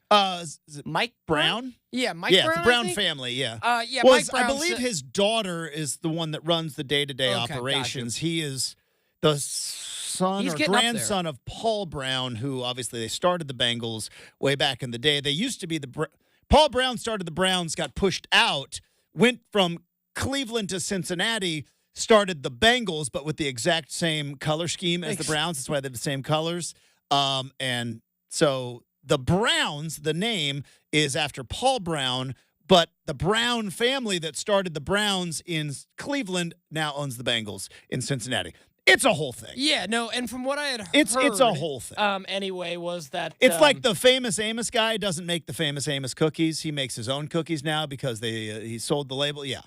It's kind of like that. The reason with Jamar Chase is interesting, he's got 2 years left on his rookie deal as opposed to these other guys. Like CeeDee Lamb had 1. Yeah. Right? But Jamar Chase is holding in, isn't he? I believe so. And then from what I've heard, the Bengals are not going to pay him before the season starts. So they will pay him eventually. The reason I brought it up, because we were going into this season with 3 pretty big fantasy targets in CeeDee Lamb, Jamar Chase, and Brandon Ayuk, where they were all in some sort of contract dispute. Do you draft those guys, or do you worry about stuff like that? Because Brandon Ayuk is interesting because if he resigns, boom, that's a pretty good fantasy guy. Am I correct? Oh, yeah. Yeah, huge fantasy guy, big numbers. He and Debo are solid players. He gets traded to my beloved Pittsburgh Steelers. His fantasy numbers ain't going to be the same as they are with the 49ers. Quarterback play might, but I'm saying offensive philosophies, everything else. So, that's where I wonder. And I know it's smart because you're supposed to hold off until, this is the week, right? You want to get through all the preseason games and then all the cuts, because the last thing you want to do is draft someone and then have them get hurt in preseason. And they limit the contact in practice. I saw Hard Knocks last night, and you know how Hard Knocks, they do a lot of Caleb Williams, but they also you get to know this guy is on the borderline. He might get cut. He might be on the practice squad. He might, with a good game, make the roster and live his dream. And then he tore his ACL. And I'm like, oh, my God. It was so heartbreaking watching Hard Knocks last night. But, yeah, no, like those guys specifically, they'll probably drop a little bit in our draft today. I've always been very, like that old saying, you get burned once. The year that he ultimately held out and didn't play, I drafted Le'Veon Bell with my first pick. Yeah. So I've always been That's terrible. super gun shy about that. Now, that being said, Justin, I'm picking number 4 overall. Okay, I all already right. have my 2 choices nailed down. It's either going to be All right, so hold on. If Christian McCaffrey and Justin Jefferson are gone, because I would imagine those are your 1 and 2 on your draft board. Our league is a little different. Tyreek Hill? We have a 2 quarterback league. So quarterbacks go in the first round. Interesting. Which is way fun. So, like, interesting. Josh Allen, Jalen Hurts, 1 and 2, done and done. Like, that's over Patrick Mahomes. Yes. So this is why the fantasy thing. Rushing ability. I get it, but so, I don't. Yeah, so I get it, but I don't like it. So my choice is at 4. To your point, then McCaffrey will come in. So like those 2 quarterbacks are kind of in a tier. Then I'll have my choice of so McCaffrey, Lamar Jackson, Mahomes. So CJ Stroud. Probably going to go 8 or 9, so a little later. At 4 is a little high to take. As a guy who just said 4 minutes ago he doesn't play fantasy, I've got a lot of opinions. You'd have a good strategy, Justin. I don't think I would, because, again, I'd be the big dumb doofus. They'd be like, I got quarterback. Patrick Mahomes still on there, because I would take him. He's the best quarterback in the league. You're like, yeah, he doesn't run for a lot of touchdowns anymore. He throws, for a lot, but, yeah. I guess Lamar Jackson probably a weapon there, too. Yeah, like, I've kind of done, like, Patrick Mahomes going to give you a little bit more through the air. Lamar's going to give you a little more through the ground. So one of those 2 players, barring something crazy, Justin, will be on my fantasy roster. And I have wanted to own Patrick Mahomes for like 6 years in fantasy. I never have. So I'm like, I'm kind of thinking about riding with Mahomie and his new cast of receivers this year, man. Plus Travis Kelce, of course. You see Travis Kelce and Jason Kelce got $100 million for their podcast? Yeah. $100 million for their podcast. Yeah, did we mention that with Pounce or like in closing yesterday? I think we talked about it off the air. Oh, okay, got you. Because I'm like, I thought we mentioned that. Yeah, Justin, like $100 million for that podcast? If someone gave me $100 million, I mean, if I'm Travis, I mean, you got to love playing, going for the 3-peat, but you're like, Patrick, Amazon's going to give me $50 million to not get hit. And talk about football. Also, like, you think about, it's $50 million over 3 years, but even I thought it was $100 million. It's $100 million for the podcast over 3 years. So 50 each. Still, bad. That's why Travis Kelce can, like, renegotiate his deal and make it team friendly.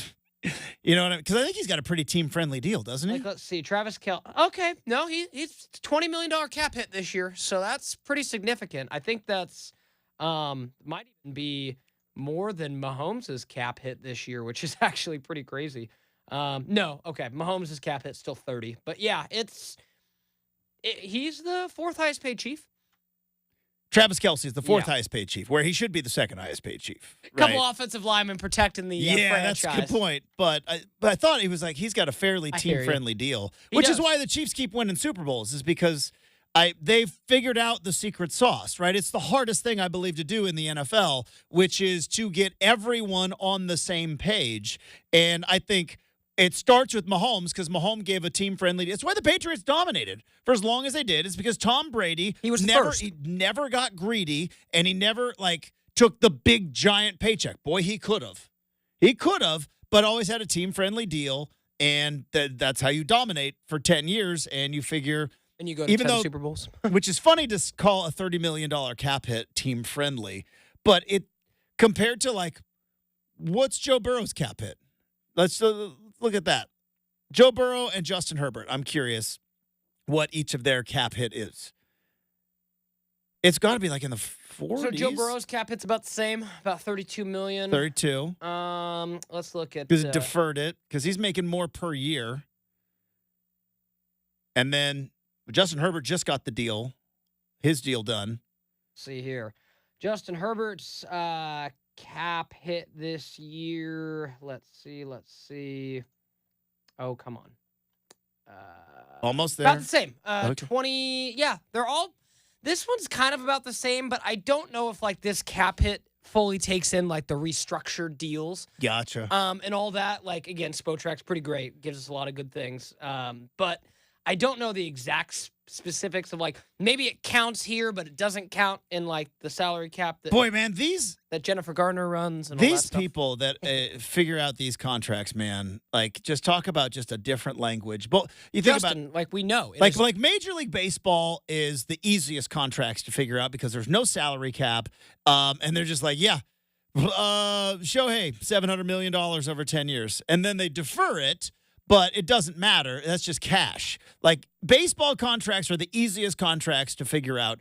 The basketball and football ones are just insane. It is insane how complex they are in terms of what is a cap hit, what is dead money, what is deferred. Like, the Denver Broncos have still got a lot of dead money because they're paying Russell Wilson. Like, Russell Wilson's still a cap hit for the Broncos. He's not for the Steelers, but then there's deferred money. And then in basketball with the, what is it, the mid-level exception and then the taxpayer exception and the veteran, like, So Justin, it just makes my brain melt. we went the wrong way with looking at quarterbacks. I'm like, okay, there's got to be some cute. We went the wrong way looking at quarterbacks. If I had to guess, with these cap- Deshaun Watson is the biggest cap almost hit. $70 million. Yeah, Patrick Lot- Mahomes is 30. a lot Just of with- a lot of productivity there for Deshaun Watson. Dak Prescott almost 60.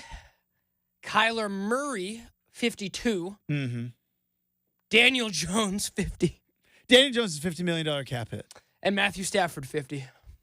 So those That are all one's at least he's got a Super Bowl ring to Yeah, show and then- for it, and there's a banner hanging in SoFi that he then- was able to get. The rest of those guys, I mean, Dak Prescott, I mean, I get it. And then, You- Justin said earlier, a chasm. And then we get into the Mahomes, Jackson, Burrow, all in the low 30s. So there are, like, again, the fact that Daniel Jones' cap hit is $15 million. Who in the world thought giving that kid that contract was that a good idea? Like, that's almost a worse contract than Deshaun Watson. And we give that contract a lot of hate, Justin. Like, Deshaun Watson, at least you can It was one of those squint. where it was just kind of timing. You know what I mean? Like you have to have a guy, and if your guy is coming up and you got to pay, Like, you can it's squint nuts. and go, okay, Deshaun Watson, he had a Pro Bowl. Don't think Daniel Jones had Pro Bowl. yeah. Yeah.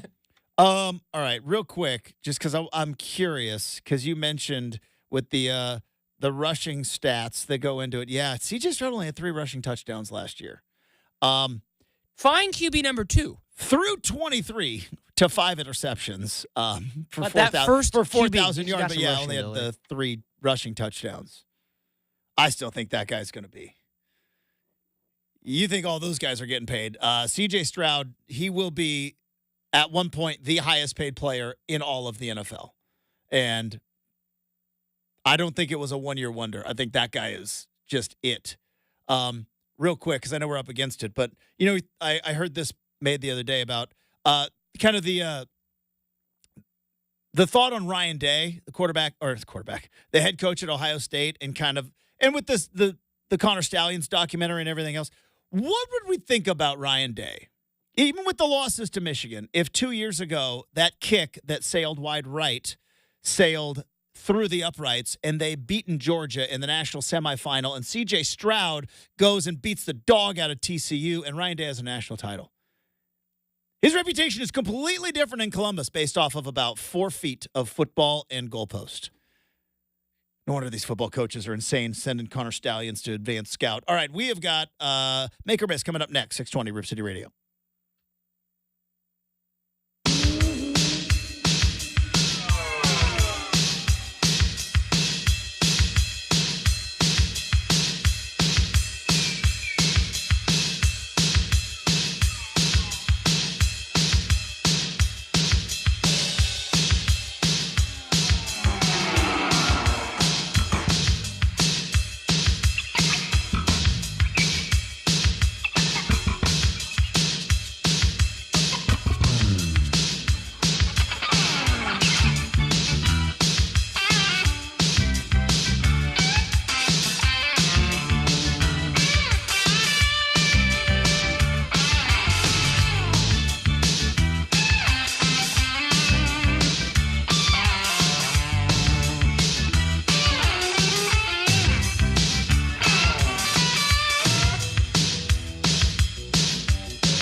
All right. In hour number 2, we talked to Tyson Alger from the I-5 corridor. If you missed that, make sure you check out the Rip City Radio page at ripcityradio.com. The podcast should be up after the show.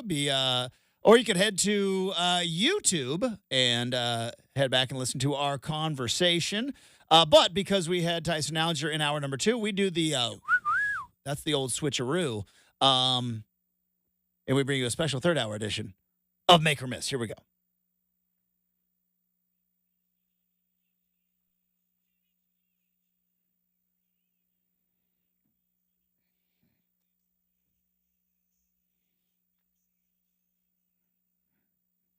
All right, firing up Make or Miss, Justin. This is not going to be related to sports or anything. Just continuing a conversation from our last segment. Bloody Mary drinkers or IPA drinkers? Oh. I think Bloody Mary drinkers. Because, again, I've said this before. I don't think IPA drinkers like IPAs. I think they just like to say they like them. I really believe that. Are we sure Bloody Mary drinkers? You're right. I don't know. Is it just because, there is, in terms of the brunch world, which is the world that I love, by the way, this Sunday, I will be crushing, because my birthday is on Friday, and I got a wife's friend's wedding to go to on my birthday weekend. So Sunday is... And plus, when you're old, you can just make your birthday. As long as you're within 2 weeks, you can just kind of make it whenever it is. So I shall be having my birthday brunch on Sunday. Very excited about that. Nothing looks better than a well-made Bloody Mary. You know what I mean? Like, you get sometimes they'll have like a mason jar, and you get like a salted rim, and there's a piece of celery in there, even though I don't like celery, but it looks cool. And sometimes they have like sometimes they'll put a piece of bacon in there. And by the way,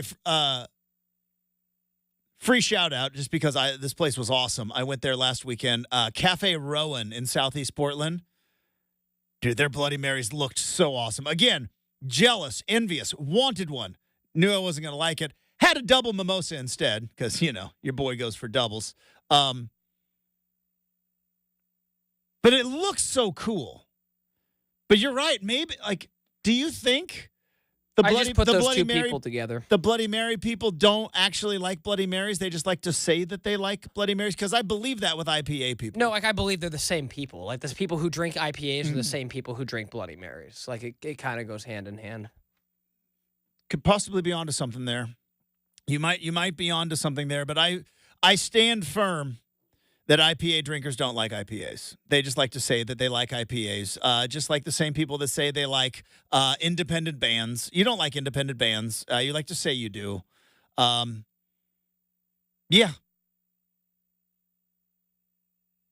But if I had to choose one, I'd choke down a Bloody Mary before I drank an IPA. Yeah, I probably would too. I mean, it looks so cool at brunch. God, 4:30 Oregon kickoff, so not really a AM type tailgate. I cannot wait until like an AM tailgate when it's a little brisk out. Oh, I am so excited. Morning tailgating is so much fun. I love morning tailgating so much. I'm going to have, I don't know, Justin, if you got any plans, but I'm going to have a pretty awesome at-home tailgate for the Boise State game, 9 a.m. Trying to already plan out. Are you talking about the day after Thanksgiving Boise State game? Yeah. Because for Oregon, Boise State, which is 8 p.m., that's probably worse. That might be worse. I'll probably be feeling pretty good on the dance floor at, again, my wife's friend's wedding. While also, because that game, not on Big Ten Network, that game streaming on Peacock, I'll be able to watch that bad boy on my phone. Yeah, I forgot you're not going to the Boise game. No. Again, things you do in life. So when you have an unbelievable wife who does not even like your football team and goes to nearly all the games and asks for one fall wedding, you go, yeah, I guess I could do it. Okay. I guess I could do it. I can't be completely selfish. So I'm going to ask this question in the spirit of love, Justin. Mm-hmm. So you'll do that, but you won't make $6,000 off your other tickets? Nope. Nope. Now, if she had a friend who was getting married on October 12th, I would be like, have a great time. I won't be there. It's funny. I won't be there. Boise game, week 2, that factors in. So it shows how many people in my family listen to our daily show, Justin. So I had Hello to the Slaughters. So I had family members 4 and 5 tell me to take the money and run, and that you're crazy for not. So be that as it may, you've been on this show with me for over 3 years now. You know that I'm crazy. You already know that I'm kind of crazy. I mean, yeah, I guess, yeah, six grand is like $6,000 is like borderline. Like, I'm not gonna say it's not life changing money, but man, it's pretty close. It's a lot of vacations for $6,000. You can buy some fun stuff. That's true. You can buy some fun stuff. Like again, let me put it this way, Justin. Did you enjoy y'all's trip down to Mexico and Hawaii? You could probably do 3 or 4 of those. Well, maybe. But 2 for sure. I will reiterate. We bought these season tickets knowing that Ohio State was on the schedule. So why won't you profit from it? Because I want to go to the game. I want to sit in my seats at the game. You want to sell those seats and buy cheaper ones? Still come out on top? I like my seats. You're more stubborn than a mule. I want to sit in my seats for that game. And I need Chad Doing over here to help me call you crazy. He's already yelled again. at me. He yelled at me on Rip City Drive. I'm Dwight not was ready yelling to yell at me. You're yelling at me. Your family's yelling at me. It's true. Via you through. So, and I'm like, I don't care. I'm going to the game. Like, if enough people tell you something, Justin, maybe might be something there. So let me ask you this. Let's play the positive. On one side of the coin, if Oregon wins, you probably would not trade it for anything. Mm-hmm. On the other side of the coin, say they get blown out. That happens. You'd be fine with knowing that perfectly fine with my decision. Okay. I lay my head down on my pillow and I sleep just fine. Except I couldn't. Got a butt dial from a friend last night at 11 o'clock, and he lives in the Central Time Zone. Oh, interesting. So I'm like, 1 a.m. and I'm like, my phone, and I'm like, good friend too, like very close friend, and I'm like, it's 1 a.m. where he's at. Is this an emergency? And no, butt dial. He's a bartender, and I could hear him taking orders at the bar. And I'm like, oh, boy. And I really wanted to call him very early this morning, but I didn't because I'm a good guy. Yeah, I got a butt dial 11 o'clock last night. But other than when friends butt dial, I lay my head down on the pillow, and I sleep just fine. See, now knowing that I'm going to be going to that Ohio State game. Yeah. I would love to have you put out a Twitter poll and see how many people would tell you to sell those tickets. I would love just to see how many. All right, we have some very loyal listeners who like to interact with us on Twitter or X, whatever you want to call it. I don't know why I said Twitter like that. That was weird. But have you seen the people on Twitter X lately? They're all insane. All right? That's not a poll I want to take.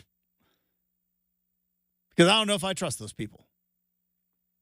So you don't trust like the I don't trust them. Don't trust the people. Don't trust okay. So you just have to say it's blind ambition at this point because you're passing by like what's the old term like a financial person would say your return on investment is ridiculous. Yeah, but see, here's the thing. I'm lucky enough, blessed, that I am in a situation where I don't need that money. It would be nice to have. Don't need it. And for me, I would much rather roll the dice and have the opportunity to see my favorite team, the team that I love with all of my heart, play its biggest game on its biggest stage ever in person than to make a couple bucks. And that's just me. I'm even trying to think of like recently, like even if you had offered me the situation for the 2022 Civil War, knowing what I know now that Oregon State won, if you'd offered me that much money, I'm in Hawaii. Okay. How about that much money? Knowing what you know now, Thursday night, Oregon State versus USC, number 1 team in the country. You don't get to see that game. You give up that money? You give up that experience that you had in life where you probably could have sold those tickets on that Thursday night and probably would have made a couple of made some money, but you would have been sitting at home watching Mark Sanchez throw his wristband down. That was at my feet. And you would have been at your house watching that, going like, man, I could have been there. I could have been there. I could be rushing that field right now. Key follow-up question, because it's a great one. It's the only game that's possibly in contention. I'd give up every other single Oregon State game for the amount of money you're talking about. But considering that I was 12, do I get the money or does Dad get the money? If Dad gets the money, yeah, I'll go to the game. But that's the thing. Ohio State is likely going to come into Autzen Stadium on October 12th as the number 1 team in the country. I have gone to, since 1994, nearly every Oregon home game. Now, there's a handful that I've missed here and there, and obviously there was a chunk of my life where I lived in Seattle, but I've gone to nearly every Oregon football game since the mid-'90s. I believe 2005 USC was the number 1 team in the country. I was going to ask if you saw number 1. When they came in. I believe 2005 was it. Michigan came in 03. They were the number 5 team in the country. There was some top 10s in there, but nothing like this. Nothing like this. Stanford might have been top 3 team in the country when Oregon and Stanford played, but to have a shot at the number 1 team in the country, I still think that matters. And the fact that Oregon is likely, barring some craziness, probably going to be number 2 or number 3. We'll see what happens. We'll see what happens with Georgia. Yeah, it all depends on what happens with Georgia. For sure. And I guess even if I was in your shoes, Justin, I'd say that everything you said is true. However, depending on what my financial situation was, I would look and go, this is the year I might just go to their playoff games. How many playoff games could you afford to go to? See, that's the thing. I don't know. If you sold those tickets, right? Could you have then been like, all right, I'm going to sell Ohio State. I think it's a tougher convince to the significant other to be like, hey, for sure. But I know you go to all the games, but now we're gonna fly to the Cotton Bowl. But man, you know what I mean? That would be my thing. If you could have told me hey, you maybe give up a chance at number 1, but how you and Tyson, I think were saying yesterday, is the winner and loser of the game probably won't be as big as the game itself, and the winner or loser is still going to have a chance to go to the playoff. If someone said, all right, Justin, you have to sell your tickets, but you get those tickets to the national championship game and Oregon's in it, do you do it? That's pure hypothetical. Yeah, pure. That's a weird hypothetical. That's some weird eccentric person with a lot of money. If you could guarantee going to the national title game. Yeah, if you could sell your Ohio State tickets and fully pay for airfare and tickets to go to the Natty. Yeah, but the problem is can't guarantee that. Right, though. right. In a world in that world, yeah, genie comes out of the bottle. Okay. You knew right now, it's a signed deal. No matter what happens, Justin, Oregon is in the national championship. You'd be like, all right, fair enough. Can I throw a confession out there? Yeah, shoot. Can I throw a confession out there? I am torn on this. I want Oregon to win all their games, and I want Oregon to beat Ohio State twice and go and win the Big Ten in its first year, because I think that'd be hilarious. As snooty as the Big Ten has been all those years, here comes the swoosh team out of Eugene, wins your conference first year. I would love that. However, confession time, safe place. I kind of want a home playoff game at Autzen Stadium. I'm looking at some of these projections. If Oregon were to finish, say, 3rd in the Big Ten, let's just say they lose to Ohio State and somehow lose a tiebreaker to Penn State, right? Because I think Penn State and Oregon could both go through the Big Ten, one loss being each to Ohio State. And let's say Penn State somehow wins the tiebreak, and Penn State goes to the Big Ten title game. I saw some projections where could you imagine Alabama coming to Autzen, or Clemson coming to Autzen, and you don't have to play in the Big Ten championship game, and you get a home playoff game? I kind of want a home playoff game, if I'm being completely greedy. I know it's better to get a bye and to go into the quarterfinals. How awesome would a home playoff game be? So how awesome would it be, though? It'd be so awesome. Because you were at Autzen Stadium when the Pac-12 championship game was held there, and they decided to put Pac-12 shielding over Yeah, but Oregon it still was turned the it into same. more of a quote. Yeah, like It was a more corporate-esque game, but even still, like I remember there were issues with that. Like I remember Oregon couldn't do some typical things that they couldn't do because they weren't. It was supposed to be neutral site, but I don't think this is intended in any way, shape, or form to be neutral site. I think these are benefiting the home team, so I think the home team gets to treat it like a home game. Don't know how the ticketing is going to work and all that. Could you imagine like Oregon, Alabama in December at Autzen for a playoff? I saw one projection. It was. You really want Kalen DeBoer's smoke again, Justin? No, I really don't. Yeah, I'm like, I don't think you do. I just saw one projection. Yeah, no, for sure. And I'm just like, how awesome would that be, though? Like, I know I'm the guy that's been poo-pooing the playoff, and here I am talking about wanting a playoff, but I can separate. Why? Because I'm a hypocrite. Or like if Clemson, like what if Clemson, like ends up second in, like Clemson loses the ACC title game. They're still going to make a playoff, right? But they end up being like, the 9 seed, and they got to go to, like, how awesome would that be? Would that be better than getting a first-round bye and going directly to neutral site for quarterfinal? Good question. Depends on how the season experience goes. Would be better. Chances to win a national title, probably not so much. It's a thought I was having yesterday. Yeah. Was when I saw a projection, like Oregon, Alabama projected, like, that would be fun. It would be fun. Anyways, do you have one more? Yep. We'll close with this. In case you needed another reason to ditch Comcast. Hold on. Just took a breath, wrong pipe. Phil. Comcast obviously cuts the Big Ten network, or rather, doesn't cut. Chooses to black out the Big Ten network for all people here locally. Okay, I think I'm back. Justin, I don't... almost passed out right there. I don't currently have live TV. We'll be getting it back today or tomorrow. So I couldn't even tell you if I couldn't even...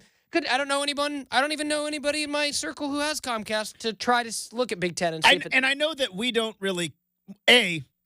Washington State and Oregon State fans do not care about our little Big Ten thing going on right here. Total Mike Tomlin moment, Justin. Yeah, just don't care. We do not care. We do not care. But and also I know that for Oregon fans, because for Oregon fans, I think it's easier now that the Blazers are off of route. I think a lot of people did what I did a week ago and was like, "That's it, boom, we're done with that."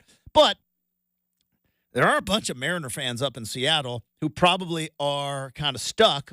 Who stuck it out with Comcast because like the Mariners made the playoffs 2 years ago. They were good the first half of this year.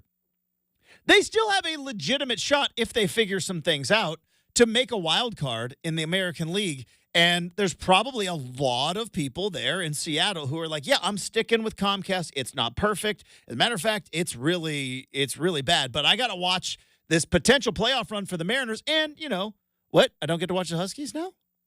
What a mess. What a mess. I feel bad for the Mariners, Justin, because the Mariners will be en route until their last dying breath. Like that.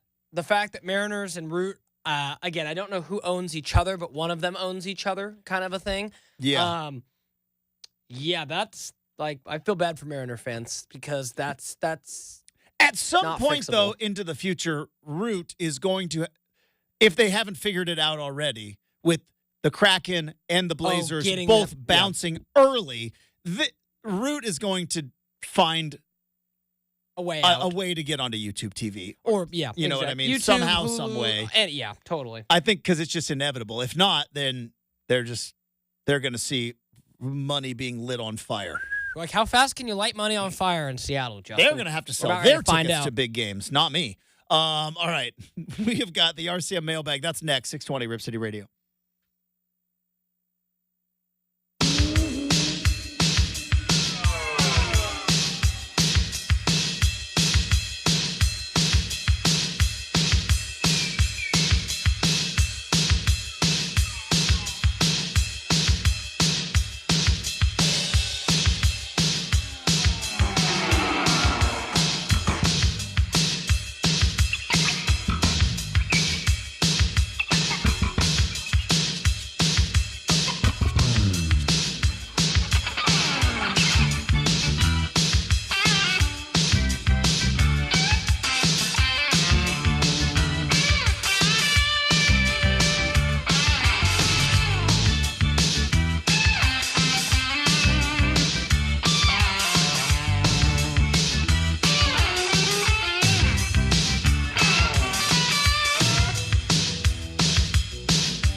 All right.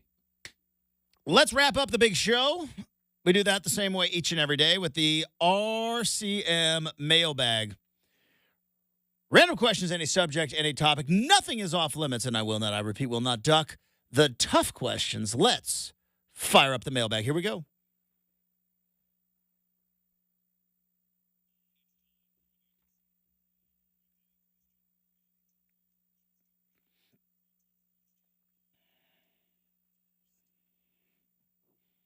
All right, Justin, let's have an ice debate. Ice debate. Okay. Yeah, what is do you think like the pebble ice is superior to other ice? I do not. I am not on Team Pebble Ice. I don't understand the appeal to the pellet ice. I think maybe it's one of those things because it's not available everywhere. It feels like a special treat. I know the Sonic ice is something like people talk about all the time. I like the half moon. I'm a half moon ice guy, to be perfectly honest. Or like bag ice, I'll take that. I've never been someone that seeks out the pellet ice, but I do like. I have family members. They have a pellet ice maker sitting on their counter right now. I've never understood it. It seems to melt faster. It waters down your drinks faster. I don't know. You worked at Sonic. I would say, do you all in on the Sonic ice? Are you a straw drink guy? No. That's interesting. It depends on what kind of drink. Like, here's the thing. I don't go and get like fountain drinks. I don't. Like, if I go to a convenience store, I'm going to get a bottle out of the cooler. I don't do the fountain drinks. When I go to a bar, no, straw. When I get a margarita at the bar, straw. And I tell them, don't bring any more straws. Let's save some turtles. Yeah, I mean, I'm out on the straws when I'm drinking cocktails. Yeah, I mean, I guess that if you drink like, you know, a fountain soda of any variety and you like to crunch ice, that's where Pebble Ice comes in. But don't you think it waters it down faster? Because it's the smaller the ice, the more surface area. Like it waters it down faster, doesn't it? Well, Justin, I guess if you get the styrofoam cups. I've told you all about Sonic. There ain't no watering down Sonic's drink stop. Like, yeah, you'll never change my opinion. Other than McDonald's, which I maintain is the crispiest tasting soda out there. It's the best, especially the Coca-Cola. Yeah, as far as Sonic, no one can hold water on what they can do with drinks. I feel like this about ice the same way I feel about like broadcasters. There are some that I like. There are more than others. I've never been to a place where I get turned off by the ice or vice versa, where I get excited about the ice. It's just I'm trying to think, it's like, there, and I'm like, oh, cool. Yeah, it's an awesome, nice surprise everywhere. So you love the Pebble Ice? Yeah, no, it's just it's what you want. Yeah, it's just I mean, I'm not gonna seek it out, but it's like you've got Pebble Ice. That's what's But see, up. then there's like they try to tear, and I think Sonic might have done this, where they take the Pebble Ice and they try to like disguise it like a snow cone, and it's like that's not a snow cone, brother. Snow cone, you got to shave that ice. It was great, and but you know what I mean. Like they'll get the snow cone type flavors with the Pebble Ice, and I'm like, I'm not falling for your trickery. That's pellet ice. That's not a snow cone. I also feel like, and this is also kind of snobbery, Justin, you can never really have like a snow cone or shave ice in the States that hits once you've had a real one in Hawaii. Like a authentic Hawaiian shave ice on the beach. See, I think of it as like, I don't compare the two. Oh. Because I see where you're coming from, because it's like, that's Hawaiian shave ice. Snow cone, very different. It's almost like it's in its own ballpark. That's like calling DiGiorno's like Pete. Like that's like there's nothing wrong with Domino's Pizza, but it's not like Ken's Artisan. You know what I mean? Let's set the record That's straight, the way Justin. I see it. When was I don't know if somebody who hasn't had a Domino's Pizza and stop me when I say like I've had Domino's Pizza within a year. Oh really? Yeah. How? And Went why? to a Super Bowl party. Oh, okay. Or not Super Bowl. It might have been. I went to a friend's party. That kind of blows my mind a little bit. Went to a friend's party. We had pizza there. It was Domino's. Okay, and I'm not going to turn it down. I'm See, not too good for it. I'm no- just saying it's not like if you want a whole bunch, like if you want to get like 5 or 6 pies, yeah, no, let's I get mean, some Domino's. But you if know- you're just me, Kel, going out, like the pizza that you get at like Ken's Artisan or totally. Muddy Yeah, no, Rudder, for like sure, for sure. that to me is the difference between Hawaiian shave ice and a snow cone. I'm still going to crush a cherry snow cone. Yeah, It's still good. I just assumed it was like a lot of your other things. You're like, I haven't had a regular soda in 10, 15 years. But see, I eat bad on Saturdays. Okay, I fair have enough. a cheat meal. Now, football season might extend into Sunday morning. Oh, and speaking of which, Justin, you'll appreciate this. The Football whole season is tough. the whole family's going down for the Idaho State game this weekend, hitting up Papa's Pizza afterwards. Yes. Crushing it, man. Mama Crushing it. Special at Papa's is I don't know for a fact, but I'll bet you Saturday night after, by the way, got an email. We might talk about this tomorrow because I don't have enough time. $6 beers at Autzen. Yep. Nice. $6 beers at Autzen. So your boy is going to be feeling really good after that Idaho game. And I'll bet you a phone call is made to Papa's Pizza on Coburg Road. Staying with some friends just off of Coburg Road. Papa's Pizza phone call might be on Saturday night. That's what's up. You know what I'm saying? It's, Because $6 beers at Autzen. Let's go. I'm happy for you, Justin, as Yeah, someone who hasn't drank at Reser Stadium ever. Well, not ever, since I was a student and maybe took, maybe got some, some. Took a water bottle in there. Well, there may have been like a small-ish sized bottle like taped to my leg, like that may have happened. I think I've told you this before. Good times, right? One dude took a box wine, A box. but have you ever seen the inside of a box It's just wine? a bag, right? It's a bladder, right? He took That's said awesome. bladder out, saran wrapped it to his midsection, put on a hoodie and a coat, Okay. brought in a whole thing of box wine. So Justin, again, saw that at a football game once, So again, which is disgusting. my, because it's warm white box wine wine. I'd be out on, but again, my middle brother is going to be a freshman at Oregon State this fall. Justin's got his first student ticket Yeah. for Saturday, and I'm like 21 means 21. Brogan? Brogan, yeah. Brogan, 21 means 21. Don't you do it. But if Wow. you do it, you take a box of wine and just a little saran wrap. Boxed wine. God. All Crazy. right. Let's wrap up the big show. Hey, thanks to Tyson Alger from the I-5 corridor. Thanks to super producer Brendan. And thanks to all of you. Have a terrific Wednesday. We're back at it tomorrow morning here on 620 Rip City Radio.